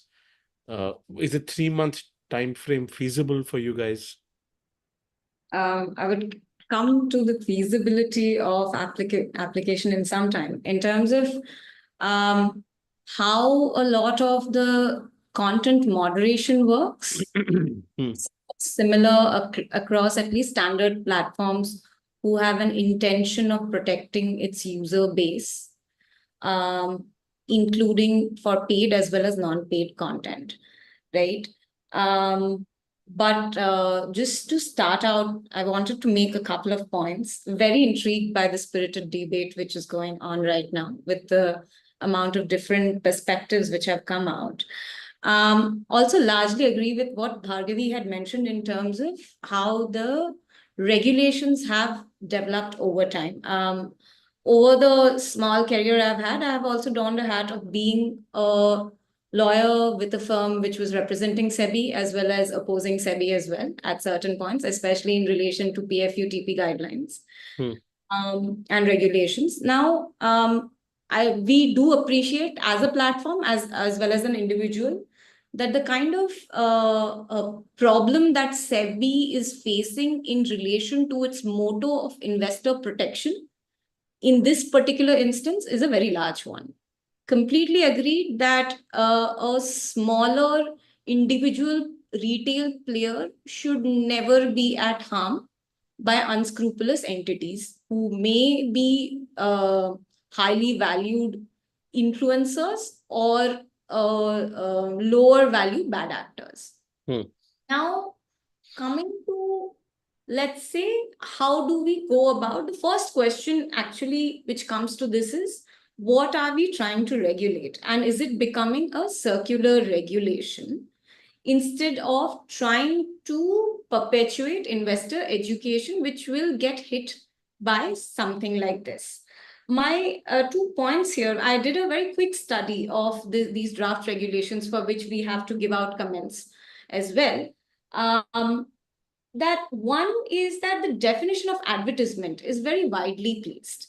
Now, as a platform, whenever even Vakasha, as he mentioned, a meta ads library, that means that an ad has been placed through a platform and a certain consideration has been taken between two entities and a transaction has happened. So therefore, the platform is recognizing that it's a sponsored ad. What the word advertisement is defined here is that is intended to promote the sale. And in addition, can include a content that is identified or classified. So the word advertisement is very widely defined. It could also mean that, which is what is getting covered under the ASCII guidelines and the other SEBI guidelines which are there, where a influencer needs to declare that it is an ad. That comes under the self-declaration realm. Right. Now, this self-declared ad, I will need to detect through AI/ML. How does that work is my first question here. Because there may be a lot of keywords and signals that we may use to determine how, if it is a securities ad or not. But the way if we go down a little further, the way I think under 6.1, which is preventive measures, ability to identify, there are certain questions which have been posed, right, to say that this is how you need to identify, which is where I think it gets a bit strenuous for platforms in general, because rather than from being a principle-based approach, it becomes a prescriptive approach, that this is how I need to determine that what kind of content needs to be regulated and how it needs to be found out as well, which may not work well in a technological manner where AI/ML codes are being utilized. That is my first concern. Obviously, the industry can come together to solve a problem like this. That's one thing. The second part of it is a lot of what SEBI has proposed. Sure, let's say if it is okay Sorry, for, I'm going to ask you to speed up a little, Tamokna, sir, if you Sure. could. Sorry, just taking some time to enunciate. Okay. One more thing is that if SEBI is asking for policies to be put in place against impersonation, so on and so forth, these policies already exist on most platforms because these are requirements under IT rules as well, right? We need to have reasonable measures against. Correct, but what about specific verification of SEBI registered entities? Would that also be feasible to just create a separate set of verification practices there? Rather than talking about feasibility of it, if let's say they are advertising through a channel which is through an advertising portal, and sure, in the portal itself, some kind of product intervention can be done. But the question is it necessary? So how does this work if so right now you have compliance requirements under the IT rules as well. Now there's a SEBI set of rules coming in. Yes. How is this? Do you see this expanding? Do you think that different regulators will come in with a different set of requirements, saying, okay, only doctors will be allowed to give medical commentary on platforms, and therefore only you have to go through the Indian Medical Association to find registered doctors and compare with their directory and verify doctors separately. So is this I'm just curious about how you're seeing this play out in other domains. Actually, I mirror your concern. That's why I'm more on the lines of a principle-based regulation and not being prescriptive, right? Let's go back to IT rules. It requires me to comply with all laws which are in India, right? If I'm running an advertisement, it needs to be compliant with any kind of advertising regulations which have been prescribed even for medical advice or which is under Drugs and Magical Remedies Act, right? So I will be checking my advertisement against those regulations as well. That is a general practice. If we open up any community standard of any platform, these at least the scrupulous ones, at least these standards do exist. But the more prescriptive we get with each regulator, it will become much more difficult for the platform as well as the user to access any kind of economically feasible advertising. Where the problem lies. So instead of getting into a prescriptive model, how do we solve this problem of influencers is the question which needs to be answered. I would just want to make one last point. Another concern is that what is the effort that we need to put in here? Because till now, we operate on a reasonable effort or a best effort basis as well. Because again, the question is that what kind of content exists on the platform? We do moderate. Everyone does moderate. Everyone looks through the content to figure out if there are any bad actors on the platform and if it is in non-compliance of law. But what is the standard which SEBI is expecting? Because as per the wording of the regulations here, what I understand is it is up to the satisfaction of SEBI. Now, that is a very broad remit and creates a bit of a confusion between how the industry needs to react to certain regulations like this. So this is how I would like to close it since you wanted me to hurry up a little. Sorry. No, we're a little low on time. I have another 60 questions, by the way, but we're not going to be able to get through this. But Puneet, just to bring you in, how do you see the overlap with Safe Harbor in the IT Act and Section 79A and especially the grievance redressal part of the IT rules? How do you see this playing out? Is there like a jurisdictional overlap? Thanks, Nikhil. And yeah, I'll start off by saying that the way these regulations are framed, and we've been here before with like many other regulators as well, right? Be it on e-commerce, be it on consumer protection, as you mentioned in the beginning. I think what seems to be happening is every regulator now comes to a problem and tries to sort of start from scratch, try and solve it. And I feel like that's kind of what is happening here again. Because like many speakers before me pointed out, there are platform rules that exist. There is a very clearly laid out framework in the IT Act that addresses a lot of the concerns that SEBI has. particularly, and again, just to give some context for why these regulations exist, with a lot of intermediary platforms, right? They have safe harbor protections for third-party content. So anytime a third party posts an ad or content, and I want to highlight that the SEBI circular uses content and ad almost interchangeably and quite loosely throughout the regulations. So what they're essentially asking you to sort of look for is not just ad, but content and ad in most sort of in both the prevent and curator measures. But simply the principle is that with safe harbor, you are not held liable for third-party content. This goes back to the Avnish Bajaj case, where again, But here also you're not being held liable, right?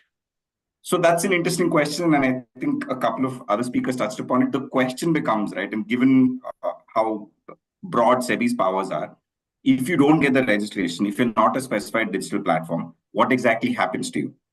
There's two ways of looking at it. One is to say that I'm not regulated by it, this doesn't apply to you. But on the other hand, and given what, again, much more informed speakers than me on SEBI's regulations have spoken about, is it also gives you all the powers, arguably.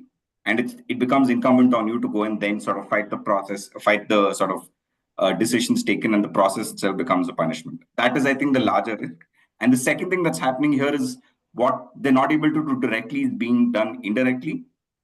Essentially, SEBI, again, I think one of the speakers before me mentioned that SEBI's jurisdiction is wide. Yes, they do have wide jurisdiction. But when you're regulating an entity that's already being regulated by somebody else, now in digital platforms fall squarely within sort of MeTi jurisdiction under the allocation of business rules. So if you're coming in as a specialized regulator, you need to have a case for why you're regulating it.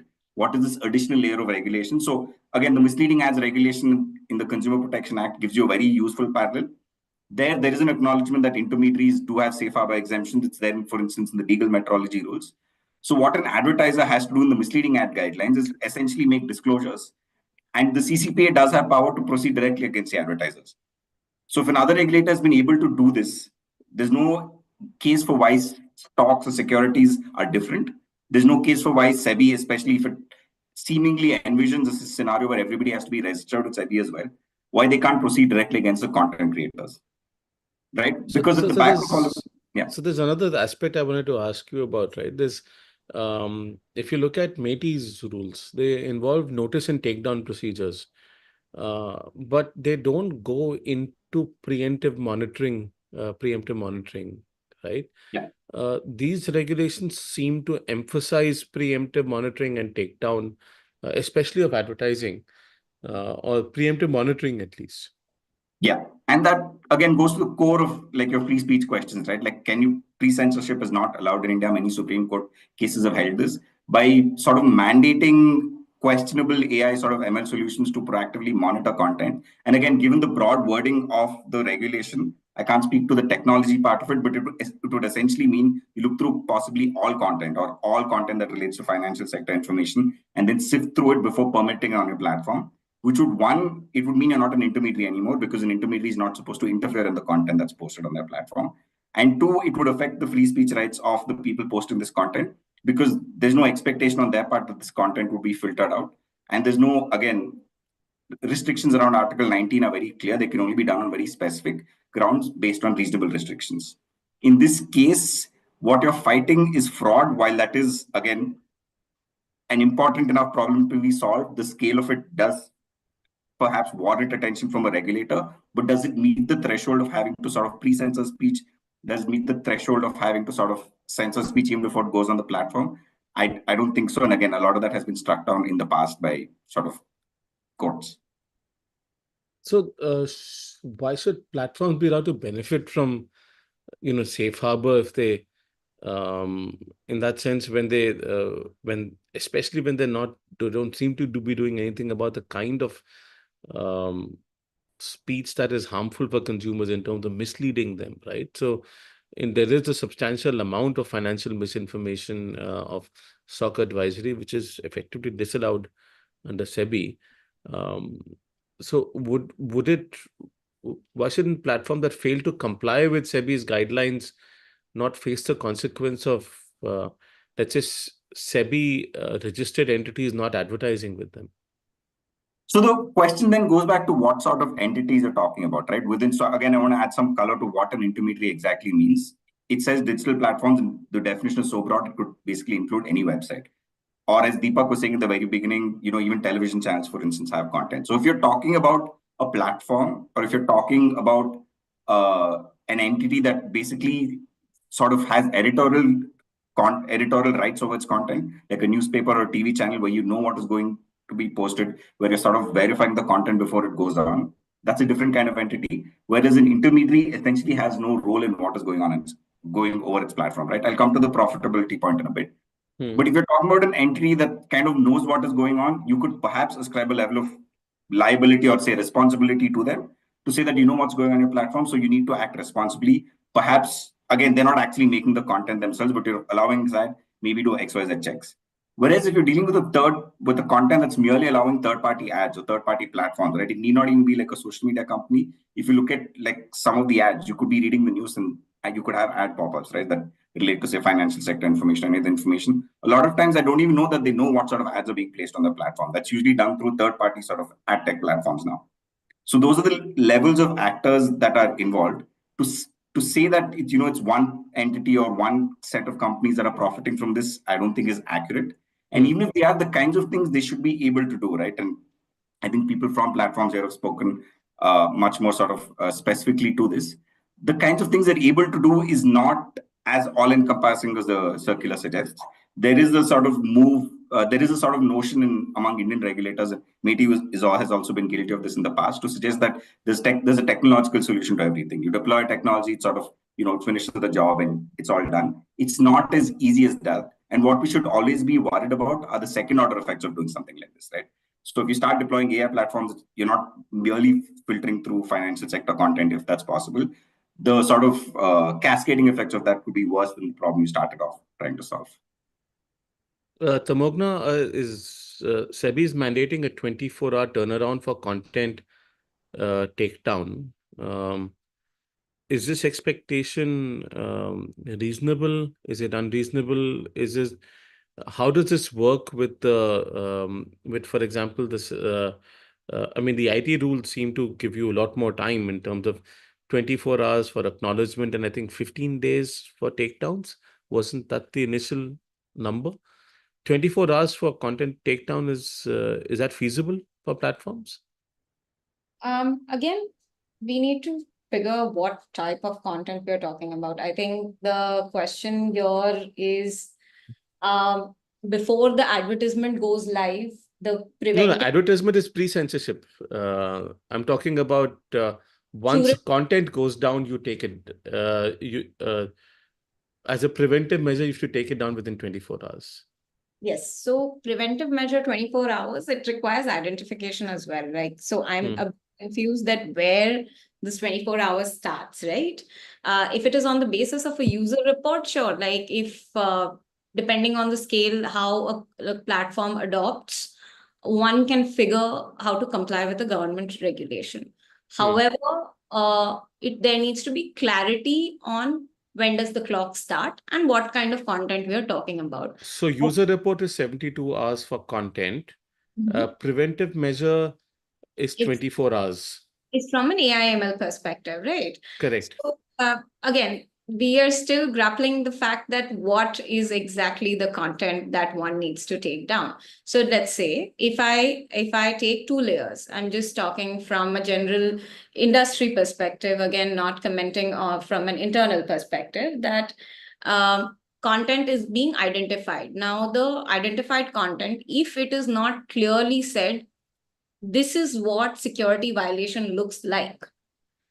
Let's say if it's a fraudulent practice or front running or something on those lines. If I'm not clear about it, there'll be 3 layers of moderators it will have to go through. Because we don't want to invariably put down a piece of content which may be of use to some user. Now, if that it has to go through 3 layers of moderation, then 24 hours may not be enough. Again, reiterating the fact that there needs to be clarity on either it needs to be principle based or it needs to be clear enough to say that this is what exactly we don't want online. It can't be that it is merely a question that which has been put out on by the regulator today. That what I need to figure out, okay, under the AI/ML prescription, there is a question that this is what needs to be answered. that is a bit difficult for us to grapple within that 24-hour timeline. But obviously, Vakasha, sorry, Tamoko, please carry on. no, just concluding the remark that obviously, maybe as an industry, we can come up with a solution. That is always a favorable way of looking at these things.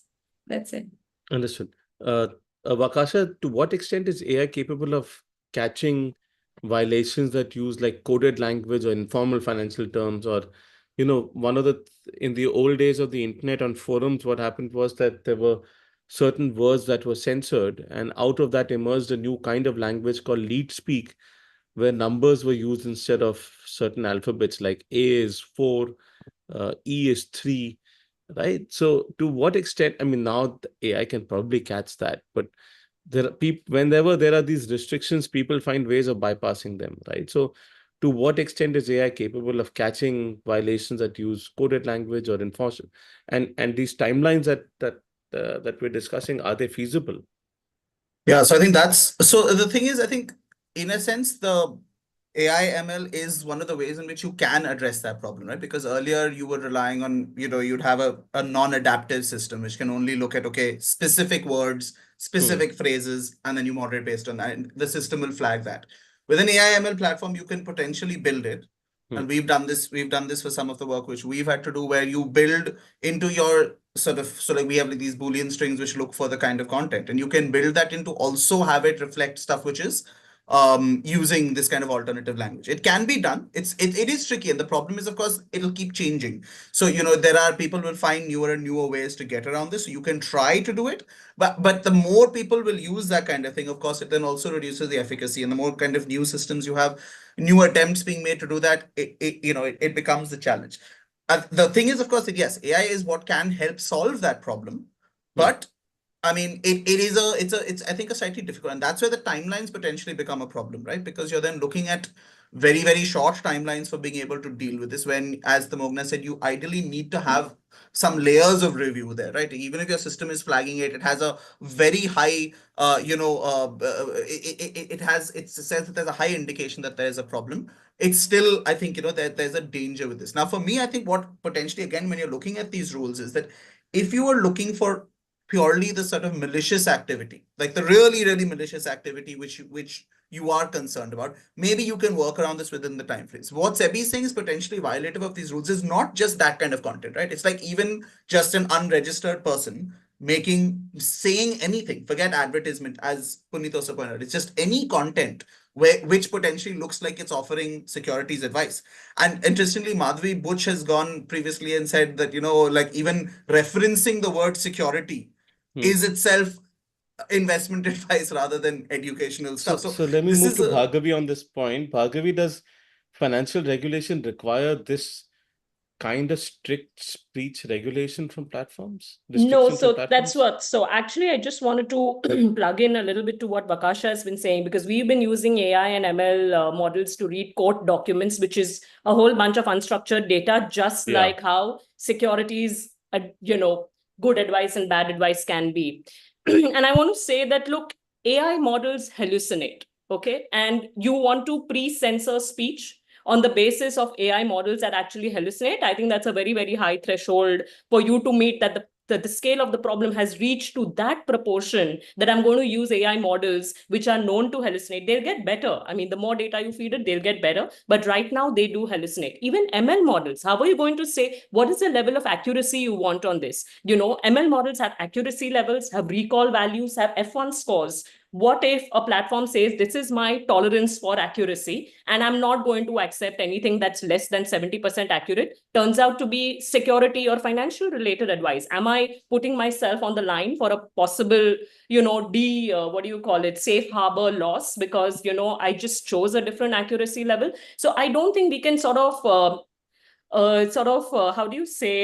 license out this business of who can say what on the basis of what AI and ML models tell us. They are not perfect. Please, let's recognize that. They may ease our jobs, but they're really not perfect.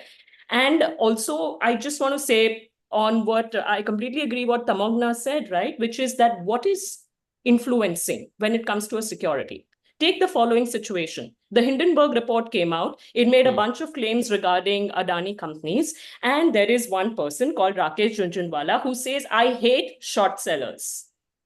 Okay. Or I say, I hate short sellers. I'm an unregistered person. And then Rakesh Jhunjhunwala retweets it or likes it. Okay. Now that...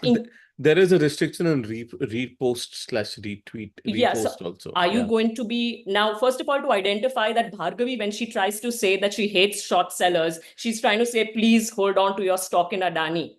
Okay, first of all, you have to identify that.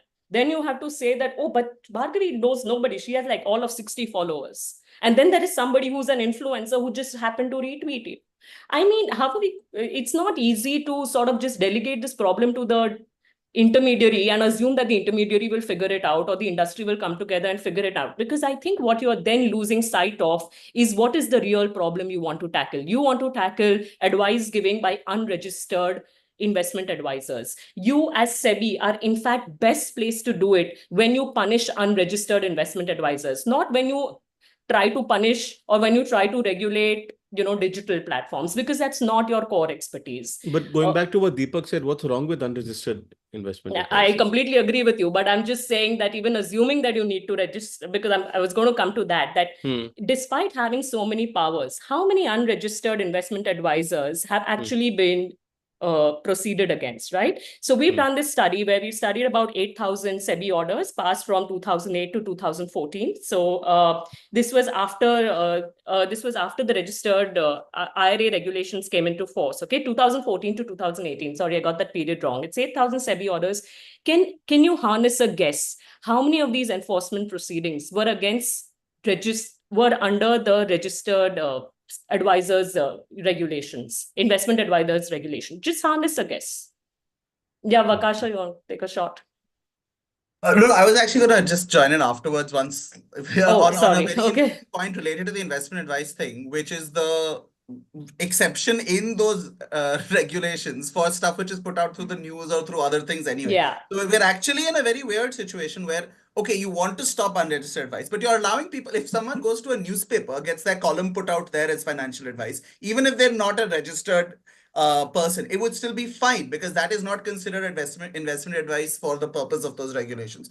It's a very weird thing where you're saying, okay, when it's done online on a social media platform, then it is a problem. But if it's done through any other sort of traditional mass public consumption system, it's fine. I think that shows also a bit of a problem with the thinking here. It's absolutely confusing. So that's what I was saying. So it's absolutely confusing. But just to, I was just trying to provoke, but 0.68% of our enforcement proceedings for this period, 4-year period of SEBI's enforcement proceedings were pertaining to investment advisors. So, to me, logically, if I were a regulator, then my capacity, my expertise is on regulating unregistered investment advisors, assuming they need to be registered. I don't agree that they need to be registered, but let's just say that this regulation has existed since 2012 and, too much water has gone under the bridge. Then I would rather pump up my enforcement capacity against unregistered people giving advice, as opposed to trying to do this through delegating it to digital platforms who I have no expertise in regulating. If they don't do what you're saying, what are you going to be able to do about it, right? So that was the limited point I wanted to make. I'm just curious, Natasha, if you look at let's say if a platform decides that it doesn't want to become a specified digital platform under SEBI's regulations. And if, let's say, all platforms decide that they don't want to do this, what will happen? Influencers will not get money on the platform. Does this really address the problem then of investment advisory coming up, like unregistered advisors giving investment advisory? Because those guys could still take the same users onto a Telegram channel and charge them for becoming members of the Telegram channel. They could find other ways of monetization. Yeah, absolutely. And although we have platforms like Telegram that are end-to-end encrypted, because not exactly end-to-end encrypted except for individual one-on-one where you have to enable it. So just Telegram is not end-to-end encrypted for all practical purposes. Oh, okay. Thank Yeah. you. But because of how wide SEBI's powers are, when it runs an investigation, it impounds people's phones. So you spoke about that interim order from 2022, and the order sort of talks about how they had gone to this person's house, picked up their phone, and gone through their phone in their presence, etc. So they have powers wide enough that they can get a complaint or get a tip or whatever, and they don't need to necessarily go to the platform itself. So it's I don't think that the draft circular actually solves the problem that they're trying to solve, if it is indeed a problem. But it doesn't work to say that, oh, influencers will just find other means or they'll go elsewhere. That's not something that is likely to work out. Puneet, where does this, and just so we sort of divided this into segments, and if it's okay, guys, we'll go about 15 to 20 minutes over time till about 4:30, 4:40, if that's okay, because I wanted to cover free speech concerns as well. Puneet, where does this fit within 19.2 restrictions? Like, is this going beyond 19.2? Can this be challenged in court?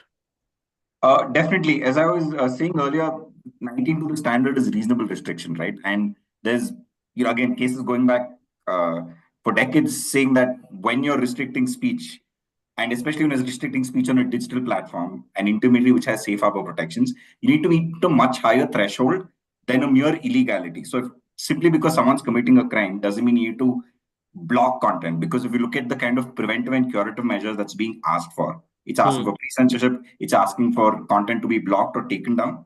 So for an intermediary to sort of meet that threshold, there needs to be actual knowledge. So to meet that actual knowledge threshold, it needs to be proved or like But actual knowledge is under Shreya Singhal and Safe Harbor. Yeah. This is a separate set of requirement. Does Shreya Singhal override a SEBI circular? It would, because the Supreme Court judgment. That's because SEBI circular, and I think what, as people were saying before, it's not even delegated legislation because technically a circular. But for a platform to take action, and this is decided, Shreya Singhal was decided both on 19.2 and the IT Act, which for all intents and purposes still the parent legislation that governs these platforms. So for a mere illegality, we've had this debate back and forth with many other regulators, as I've said before, and all of them have sort of tried this and taken a step back. It's happened with consumer protection, it's happened on e-commerce. So again, I go back to the question of if other regulators have been able to sort of, at least from a legislative perspective or regulatory perspective, solve this without asking for pre-censorship, without asking for active monitoring, without asking for blocking powers. What is it that's unique about SEBI? What is it that's unique about securities regulation that requires these wide, expansive powers? So just based on that, one can argue that given that SEBI is still allowing educational content without performance claims or advisory where there might be a conflict of interest, this is not entirely censoring entire speech, right? It's just there is still a substantial amount of allowed speech which is allowed on these platforms through this mechanism. So again, so you have to look at what it is saying in terms of principle. Sure, in the principal rules in 82B, it says investor education is exempt. But if you look at the actual effect of the rules, as I was saying earlier, what it requires is that you need to proactively monitor content and ads. So in that sense, it's not actually making a reasonable classification. As I think on is there a different sort of threshold for commercial speech, which may have particularly wider reach as opposed to non-commercial speech? Does reach have a role to play here?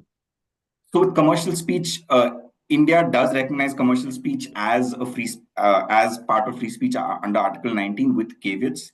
There has to be sort of, for instance, a public interest involved. I think commercial speech generally is scrutinized a little bit more than other forms of speech.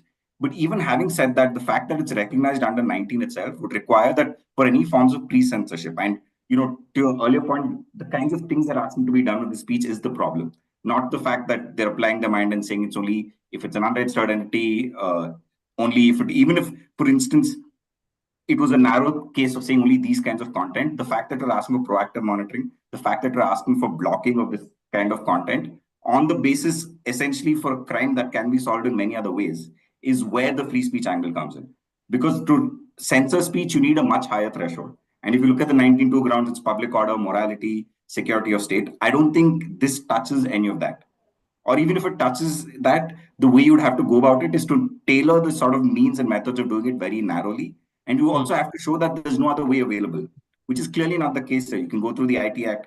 You can, for instance, use law enforcement agencies, and all of these powers exist. And again, other ministries do work in consultation with MeitY, or they do work with the platforms without coming up with this command control type regulation, which also has might I add, also has a registration requirement, which again, the parent regulation does not require, the IT Act does not require it. So I'm saying there are many sort of expansive powers that SEBI has given itself without adequately justifying why it is necessary in this case and why it needs to go beyond what's already in the IT Act. That is where the problem comes from. Thanks, Puneet. I'm just curious about, and if anyone wants to address this, is there a problem if there isn't a redressal process for influencers and content creators here? Because it looks like they're being censored without a recourse to go back to SEBI and say, hey, my content was censored. It wasn't, it was educational content. Anyone? I don't know if Natasha wants to pick this up. There's another free speech issue which I also wanted to raise on this. But I mean, if Natasha wants to answer this first, I'm happy Natasha? for her to go. Yeah, I can quickly answer. So the SEBI draft circular doesn't foresee any complaints by the influencer themselves. They are only talking about disputes or a complaint by the platform. Correct. So I'm Right. saying, is there a problem? Like, is this not then, does this go against the principles of natural justice? Yeah, absolutely. And it's arguably you can say that the influencer themselves can only take action against the intermediary. Under the intermediary guidelines, and then approach the grievance officer under those guidelines. But there's no way for them to engage with SEBI. At So least for that's an intermediary is damned if they do, damned if they don't, kind of a thing, right? Yeah, and two things that I wanted to highlight, if I can just take a minute. One is that, we've spoken a lot about what an intermediary is under the MeitY guidelines. But one thing to note is that the definition of a digital platform under the SEBI circular and of intermediary under the MeitY rules is more or less the same, with a few words here and there. And we've talked about how these platforms function differently. So we know that they're not always the same thing.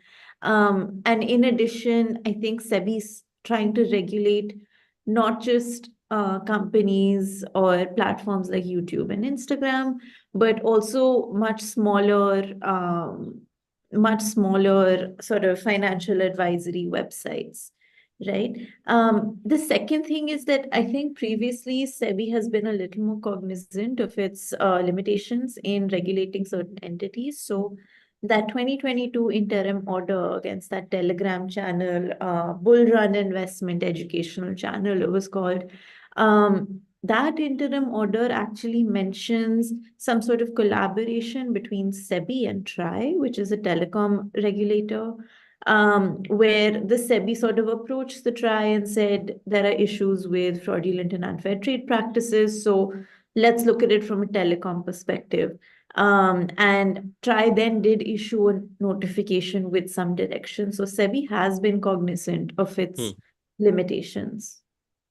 Vakasha? Yeah, so I mean, there's interestingly, if we look at that Bombay High Court judgment, right, the one on the IT rules fact-checking amendment, one of the points raised both in the original judgment, which had struck it down, and then in the third judge's opinion as well, does raise this fact that this issue of not having a right to be heard is why it creates a significant impact in terms of chilling effect and all that. So that could very well become an issue if this were taken up. What I wanted to actually raise here is that this also creates a particular legal challenge for any platform which agrees to do this.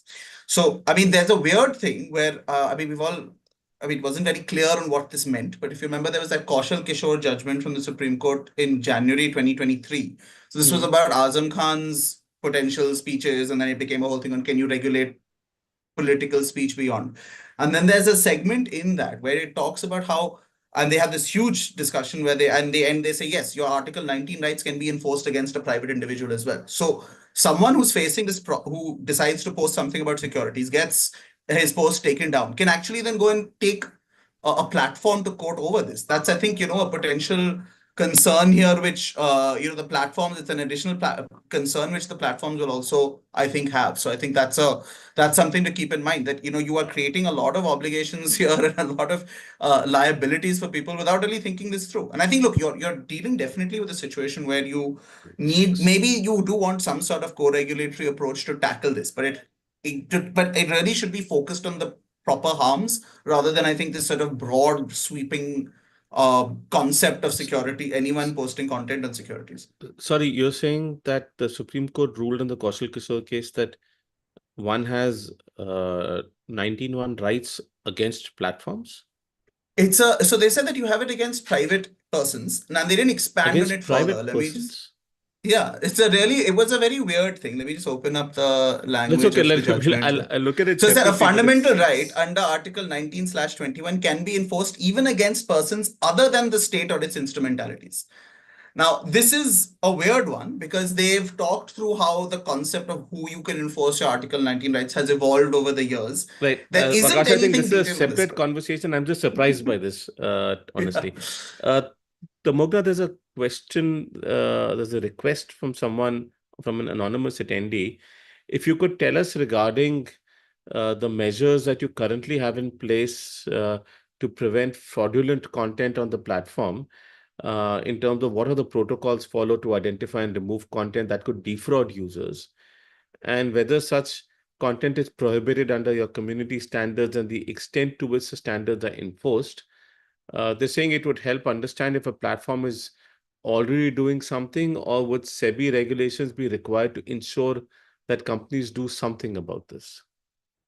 So, two parts to it. I think a lot of the conversation here right now is in relation to commercial content, where there is a tech platform which is taking advertisements, and if there is any taking in any advertisements and publishing advertisements on a social media platform. That is one. When an advertisement is getting published on a social media platform, there are checks and balances which are required to be put in place, and there are policies around it, which include testing for if something where it is being tested. Let's say if it is something which is fraudulent in nature. Now, I would like to qualify the word fraudulent because it has various interpretations possible, right? It could be misinformation, it could be disinformation, it could be something which is which could be prohibited under certain laws, which require us to not advertise, fraudulent products, or which are violating certain trademarks. So there are various understandings of what fraud could be. I'll give you a very simple example. Let's say someone wants to advertise a cola brand.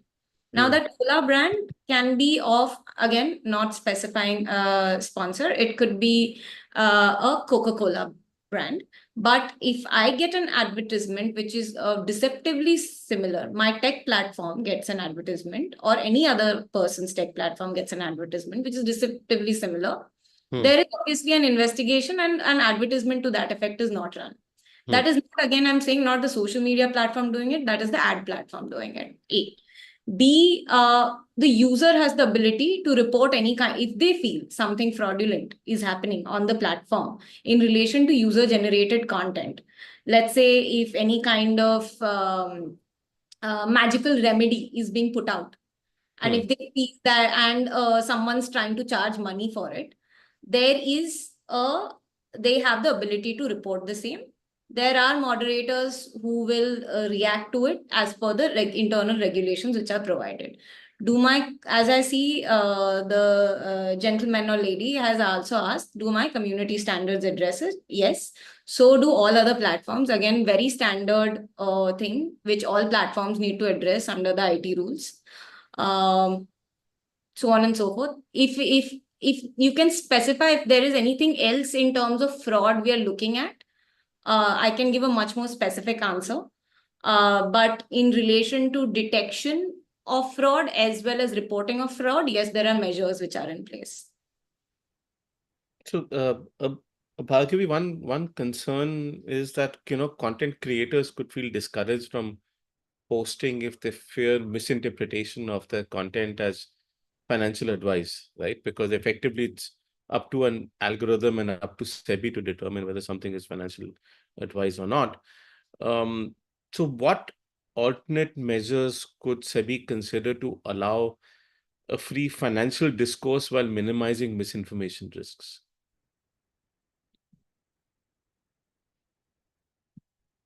Bhargavi?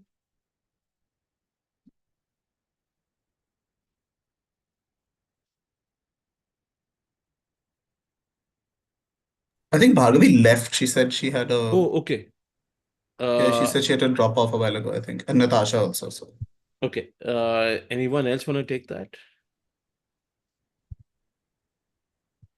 So could you repeat the thing again? The question again? So I'm just curious about, whether content creators would feel discouraged from posting if they fear misinterpretation of their content as financial advice. And in that sense, what alternate measures could SEBI consider to allow for a free financial discourse while minimizing misinformation risks? I mean, one of the things which I would just quickly point out is that, look, you are potentially going to have a chilling effect on the content creators and on the platforms themselves, right? Because this is a classic issue which has been looked at when you look at over broad sort of restrictions. There is always an issue where you're more likely to then see over censorship rather than under censorship. And this is exactly, in fact, why, of course, we had the why you had Section 230 come in. If you read what those two US lawmakers who came up with the idea, their whole thing was that the reason why they brought Section 230 was to stop platforms from over censoring out of fear.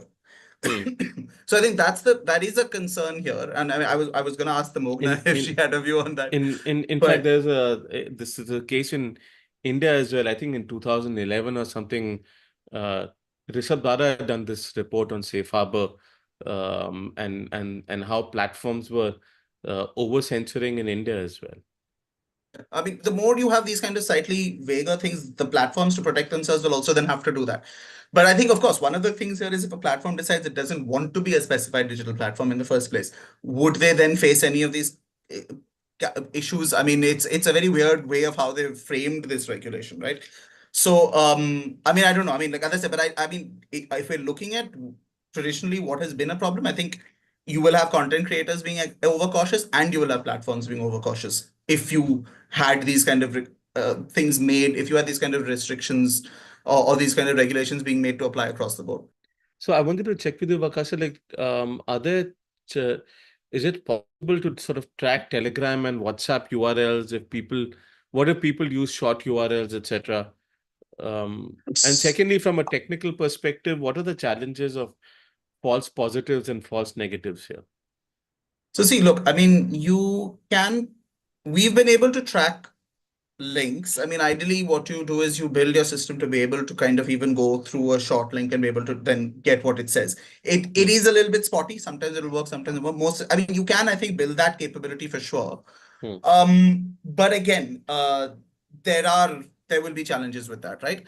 And I think in terms of the false positives and stuff in this, look, I think, yes, you are in a situation where all your tech on this will only be able to really give you a probabilistic rating. And the wider you make the net, the more false positives you're going to get out of it, right? Whereas if you narrow it down and you create safeguards, you create options for people to be able to challenge these kind of things before they have an effect. Those are kind of things which you ideally should have in place, because that can help reduce the level of your problem.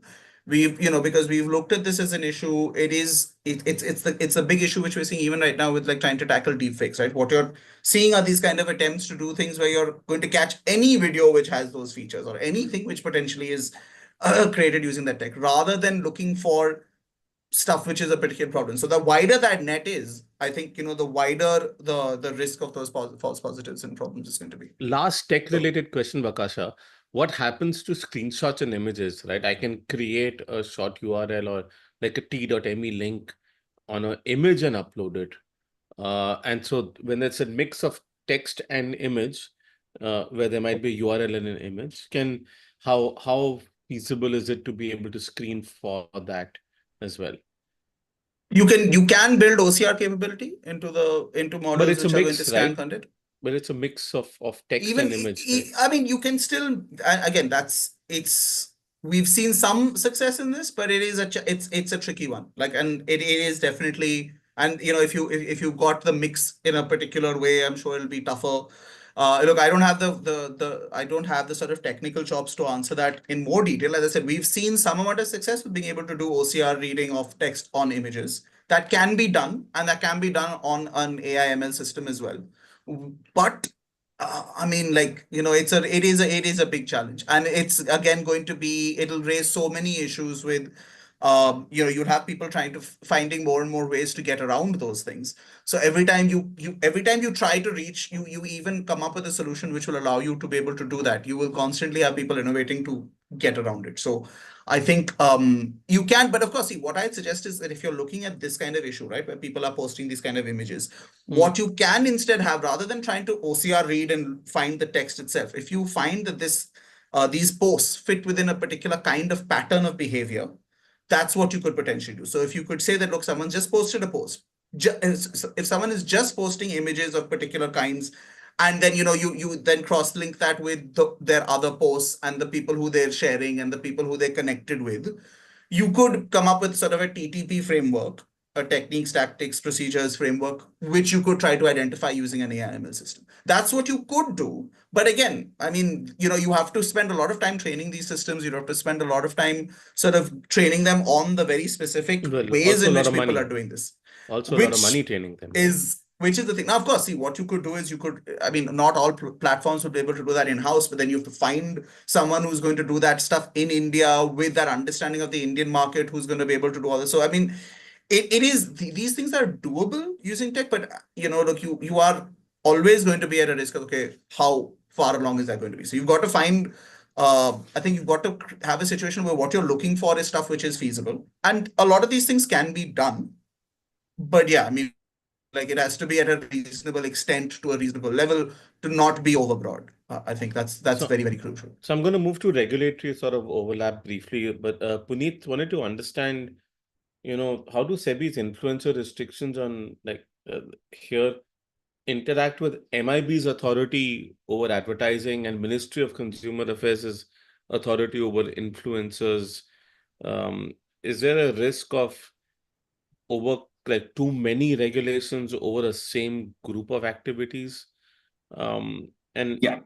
Is there a potential contradiction or a conflict between ministries? We're seeing this play out in multiple other domains, right? So, for example, Ministry of Corporate Affairs or Company Affairs is looking at competition issues, while MeitY is also, in a sense, intervened in that because they regulate digital competition, and those guys are looking at the Digital Competition Act.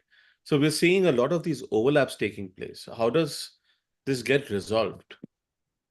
Yeah, and I think you alluded to it at the very beginning when you suggested that there should be more collaboration between these regulators. But we should also be sort of kind to the regulators to acknowledge that overlap is not, you can't completely eliminate it because platforms themselves exist in such a fused form. So forget overlap. What about coordination? Sure. So the way you would approach it, right, is to the extent that you can read the regulations harmoniously, you would try to do that. And I think courts also always try to do that. To the extent that they can sort of preserve a provision of law, they would do that. The issues crop up when there is a very obvious contradiction where essentially complying with one law is going to create issues with another framework, where somebody overstepped their boundaries, for instance. Unfortunately, in the present case, we're dealing with a situation where that has happened. So I'm curious, should these regulations have come from SEBI, or should they have come from MIB, or should they have come from Ministry of Consumer Affairs? Where should they have come from? Because there's one, Consumer Affairs already has an influencer framework in place. So SEBI is maybe not countering this, but they're adding to it. Yeah. Should they be adding to it, or should this be coming from Consumer Affairs?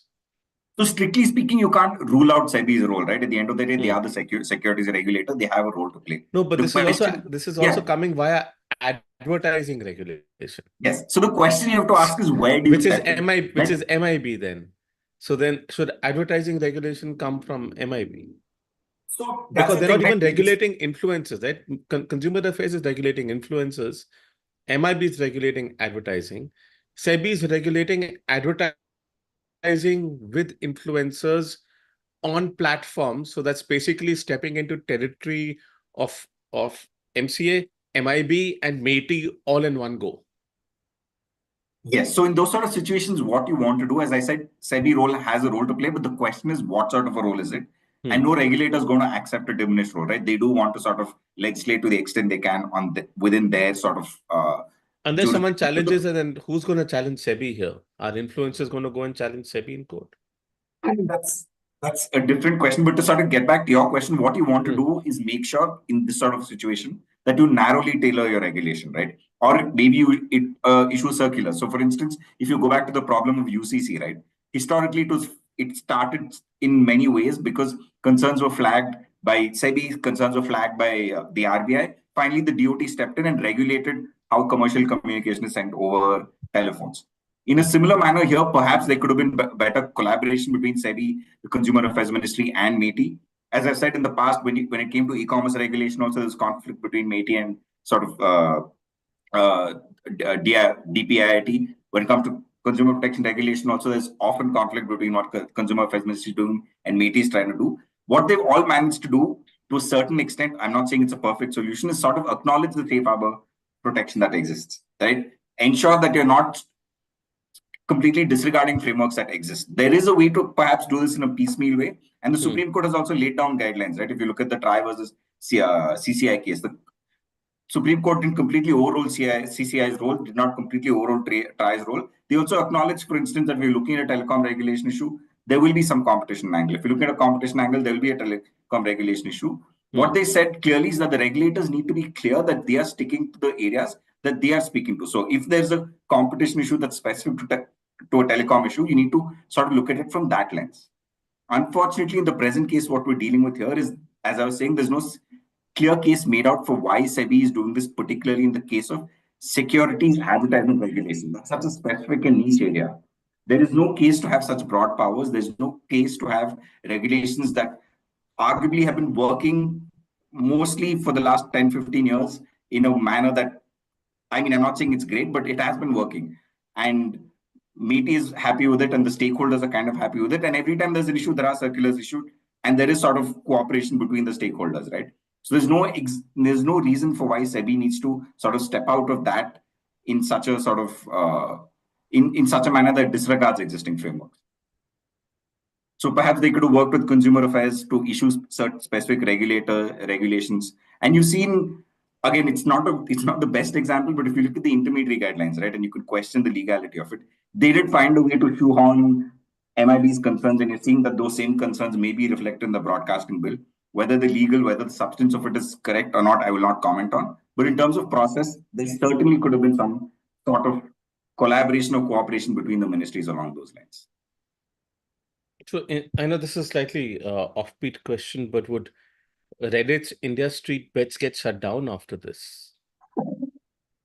I mean, so that's the interesting thing, right? As I think somebody else was pointed out, it doesn't say SEBI is not going to shut it down. The pressure is going to be on the platforms. So then you have to ask the question of, is the platform in this case going to become a specified digital platform? If they become a specified digital platform, would they then, because the interesting thing here is the application of mind is not to the regulator. It has been completely outsourced to the platform, which is again something they're not supposed to do. But it would come down to, I guess, Reddit's moderators, whether they consider this to be in violation of SEBI's guidelines. And then you go into a dispute resolution process. So I guess the procedures are convoluted. I don't think anybody will give you an answer, or you might get 3 different answers. So there are a number of comments from anonymous attendees specific to the fact that this is needed by SEBI, right? So there's one anonymous ND who said the new guidelines by SEBI for influencers are a much needed step towards protecting investor interests, especially considering the influx of new retail investors entering India's markets. With many first-time investors drawn to the financial markets products promoted by influencers on social media, there's a heightened risk of misinformation, misleading claims, conflict of interest. And SEBI's move to regulate influencer activities by forcing clear disclosures, monitoring compliance, and restricting unqualified advice brings transparency, accountability, and professionalism to this industry. And this oversight is crucial in guiding inexperienced investors to make informed, sound decisions based on credible information, creating a safer, more trustworthy financial environment. I'm going to just read out a few because these are all countering some of the things which we're hearing, and if either of you want to respond to this, right?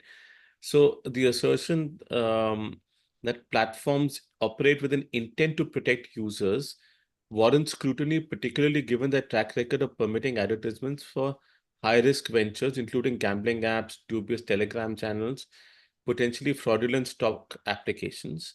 These practices indicate a prioritization of revenue over user protection, leaving retail investors vulnerable to misleading promotions. In light of this, SEBI must adopt a stringent approach in regulating these platforms. Without robust intervention, platforms may leverage legal technicalities like questioning the definition of an advertisement or an influencer to circumvent regulatory responsibilities. This could enable continued exposure of users to high-risk content under the guise of permissible promotions.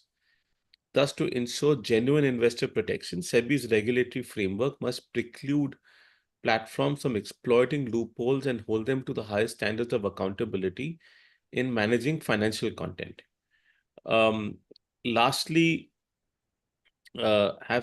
someone says that I've seen many ads for very fraudulent stock apps that promise large returns on ShareChat, Telegram. I don't think we should really be calling out platforms for this, and other high-risk platforms as well. Again, SEBI should come down very hard on these platforms that they continue to allow content without any moderation. There is a need to reduce these instances as retail investors may get swayed by very high return promises, and these companies will claim safe harbor. If regulations are not there, what are such high-risk low moderation services going to do to ensure such ads, so that such ads or content is not on their services, right, on their platform? So look, there are clear concerns about the escalation of high risk advisory on platforms. I just want to close by asking everyone if they have like a wish list, or what do they think that platforms can do outside of SEBI, of this regulation from SEBI. I think everyone just dropped off. So I mean, I think I'll just say a couple of things that kind of responds to the concerns raised before as well. Yeah. And I think it goes back to your question of what could they have done. If you're looking at a framework where they, narrowly address advertisers themselves, there is definitely an advertising code that exists for TV. There's no reason why that can't apply to advertisers. Put the responsibility on the advertisers themselves and got them to agree to some sort of a code, a self-regulatory code. You've seen this happening multiple times. I think gaming platforms have increasingly started doing this. There's no reason why someone in the securities market can't be doing this, especially if we're looking at a nebulous case like influencers where you don't know if it's investor protection, whether they're doing it for their own profit. That is something SEBI could have definitely done. You're seeing regulators increasingly adopt a co-regulatory approach where they work either with stakeholders are regulating or sort of working, sort of apportioning some amount of responsibility with them without, the threat of liability always. You're seeing trying to do that with the UCC, for instance. That sort of a framework, I think, in this situation could have worked, where you look at the other stakeholders in the environment, particularly unregulated entities, as partners rather than targets of regulation. I think that's kind of what's missing here. But the one thing that has happened across both consumer protection and SEBI that is something that can work is to essentially go up, have some sort of accountability or oversight over content creators, because we're not at this moment, at least if you look at the more mainstream big tech platforms, living in an anonymized internet the way we did like 10, 15 years ago, right?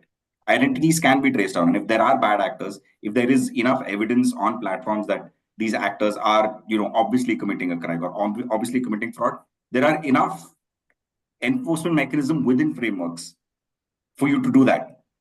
And I think, as many of the securities laws were speaking earlier, there does seem to be a gap in terms of the kind of enforcement that has happened and what is needed. I'll stop. Thanks, Puneet. I have a couple of folks that I've just allowed to speak on this call. I don't know if either Aman, Burgess, Pavit, or Rahil have any comments on these regulations. Anyone?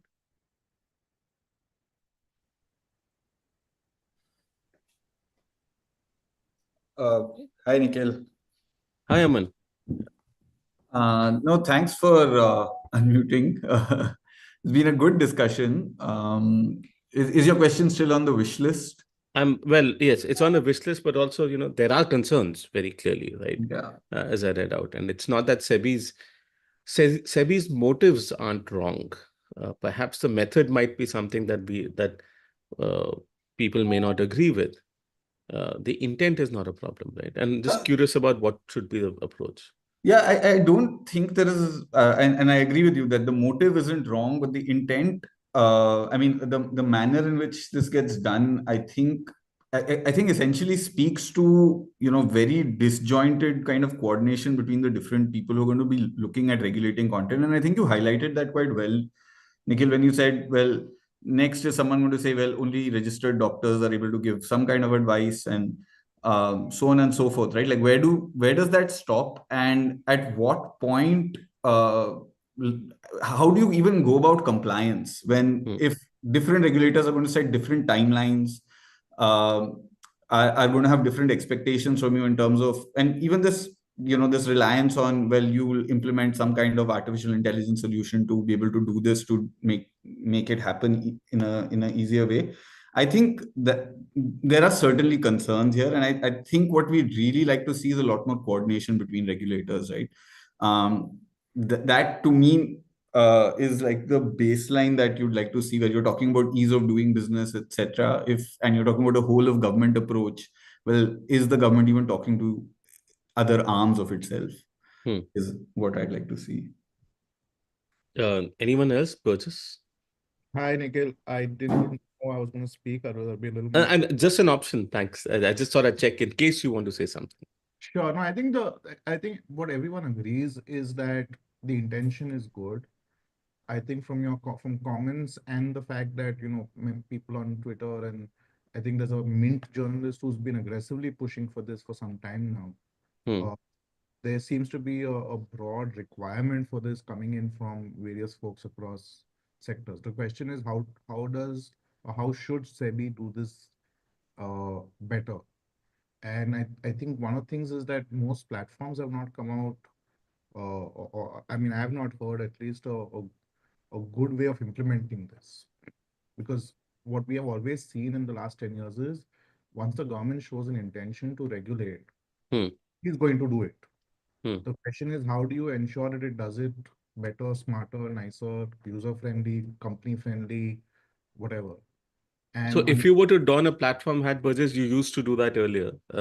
I'm just curious about... I gave that up. I know, now that you're out of the system, how do you think that should work? What should a platform do here? I think there has to be a better conversation between companies and SEBI, and it shouldn't be driven by legalese of saying, what is an advertisement? What is this? If this one does this, what will I do in this kind of instance? More legitimate timelines. I mean, this 24-hour timeline, how does it work? Is there a stop the clock? Is this, during market hours, or is this, I mean, on Saturday, Sunday, somebody post about this. Do you need to really take it down in 24 hours? I don't think so. So I think there has to be a better conversation between various players, between NGOs or free speech activists who also should be participating in these conversations, and trying to find a better, more elegant solution to this, rather than sort of ham-handedly coming down and saying nobody can do this, nobody can post this. You have to be an RIA. If you're an RIA, you can't partner up with any finfluencer, etc., etc. I mean, like somebody asked, I think, about Reddit, because I think on Reddit everybody's a finfluencer if they're participating. No, but also that I'm just sorry, just closing out. I'm just closing this out. I'm just reminded of something that happened in 2008. There was CNN used to have this citizen journalism initiative called CNN I Report. And someone uploaded an article there or a video there of saying that Steve Jobs had died. Right now, that isn't market advice. It spread, and Apple stock price tanked for a short period of time. Someone must have made money as a short seller, right? So I'm saying that it's not just advisory, but there are other ways of also influencing the market, and we don't know who reacts to what, right? It's just uncertain.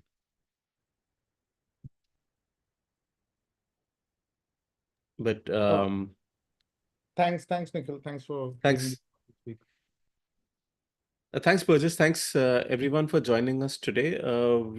This video will be up on YouTube in case you want to revisit it. The consultation deadline is 13th,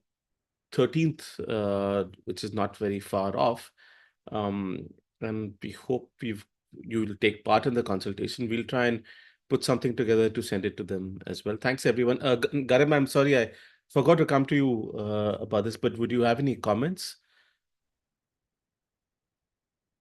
I think we've been over like all different aspects of it. I'd only be reiterating so much what folks have said, but thanks again for such a insightful discussion, everyone. What would be your key takeaways? I think one of the things is just, they are still really trying to regulate regulated entities. That's sort of where the motive is. But yeah, the approach here, it feels like it's the shift, right? It's the shift towards the preventative. It's the shift towards really asking platforms to sort of change their purpose. They're asking for them to be sort of a market monitoring tool for them in a sense. So I think that's one of the key sort of takeaways and sort of how this is shifting the onus onto the platforms from the regulated entities. So far, it really had been the onus had been on regulated entities. So I think those two shifts are sort of major here. And do you think this is a shift that will stick? I mean, one of the things that I think we couldn't really get to discuss was that education, right? Education is not really covered here. So content that is educational is still very much allowed, even if it's really covering only folks who are associating with regulated entities or intermediaries. So in that sense, I mean, I think it's to be seen, because I'm not sure that platforms will find this sort of viable. So that's there might be very few platforms that might be able to participate in such an ecosystem. And also the separation of education from advisory is very difficult, right? From the understanding of how that will work is tricky. How do you regulate? How do you determine whether something is educational or not? Or how do you determine that it's advisory and not education as well? Right. I mean, and already sort of, we've had all these comments on the AI and ML, how possible it is for those systems, for those models to make that distinction. And yeah, I think that's refer back to their comments that, yeah, it is at this moment, it doesn't seem something that is going to be quite feasible, especially when it's related to content. Do you have any thoughts on SEBI's enforcement capacity here to enforce this on so it's interesting. platforms? I think part of this how do they know a platform is actually, for example, taking down all the content it should be taking down when there are billions of pieces of content going on? This seems to very much be an attempt to sort of at a problem that for all kinds of content moderation regulation has been so difficult, right? So it is an attempt to sort of, I think, on their part, try to shrink that space, right? Being like, we'll only look at this, at least when it comes to preventative. Otherwise, you're completely banned from working with people who are not, already registered with us. So I think it's an attempt of thinking how could they sort of make this a bit more manageable. No, in the sense, my question is that it expects platforms to do all of these different things.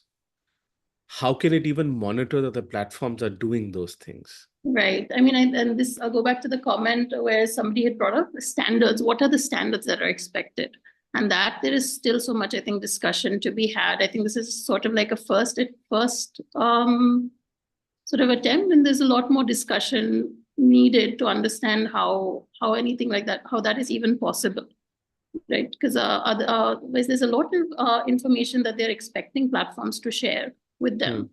And even for the verified badge, what is the kind of information that SEBI would need to also then share about its, regulated entities with these platforms to ensure that, that actually works, that it's not something that can easily be, somebody could easily share fraudulent documents or something to pass through that. That's been an issue with Google Play Store creators as well. And so that's something that's still to be seen. Great. Thanks, Karim, and thanks everyone for joining us. I know this went way over time. Maybe we should have allocated more time to this. But I hope this was useful for you. And please do participate in this consultation. We recommend participating in as many consultations as you can as a part of our sort of democratic opportunity of actually shaping regulations. So please do participate in this one. Thank you.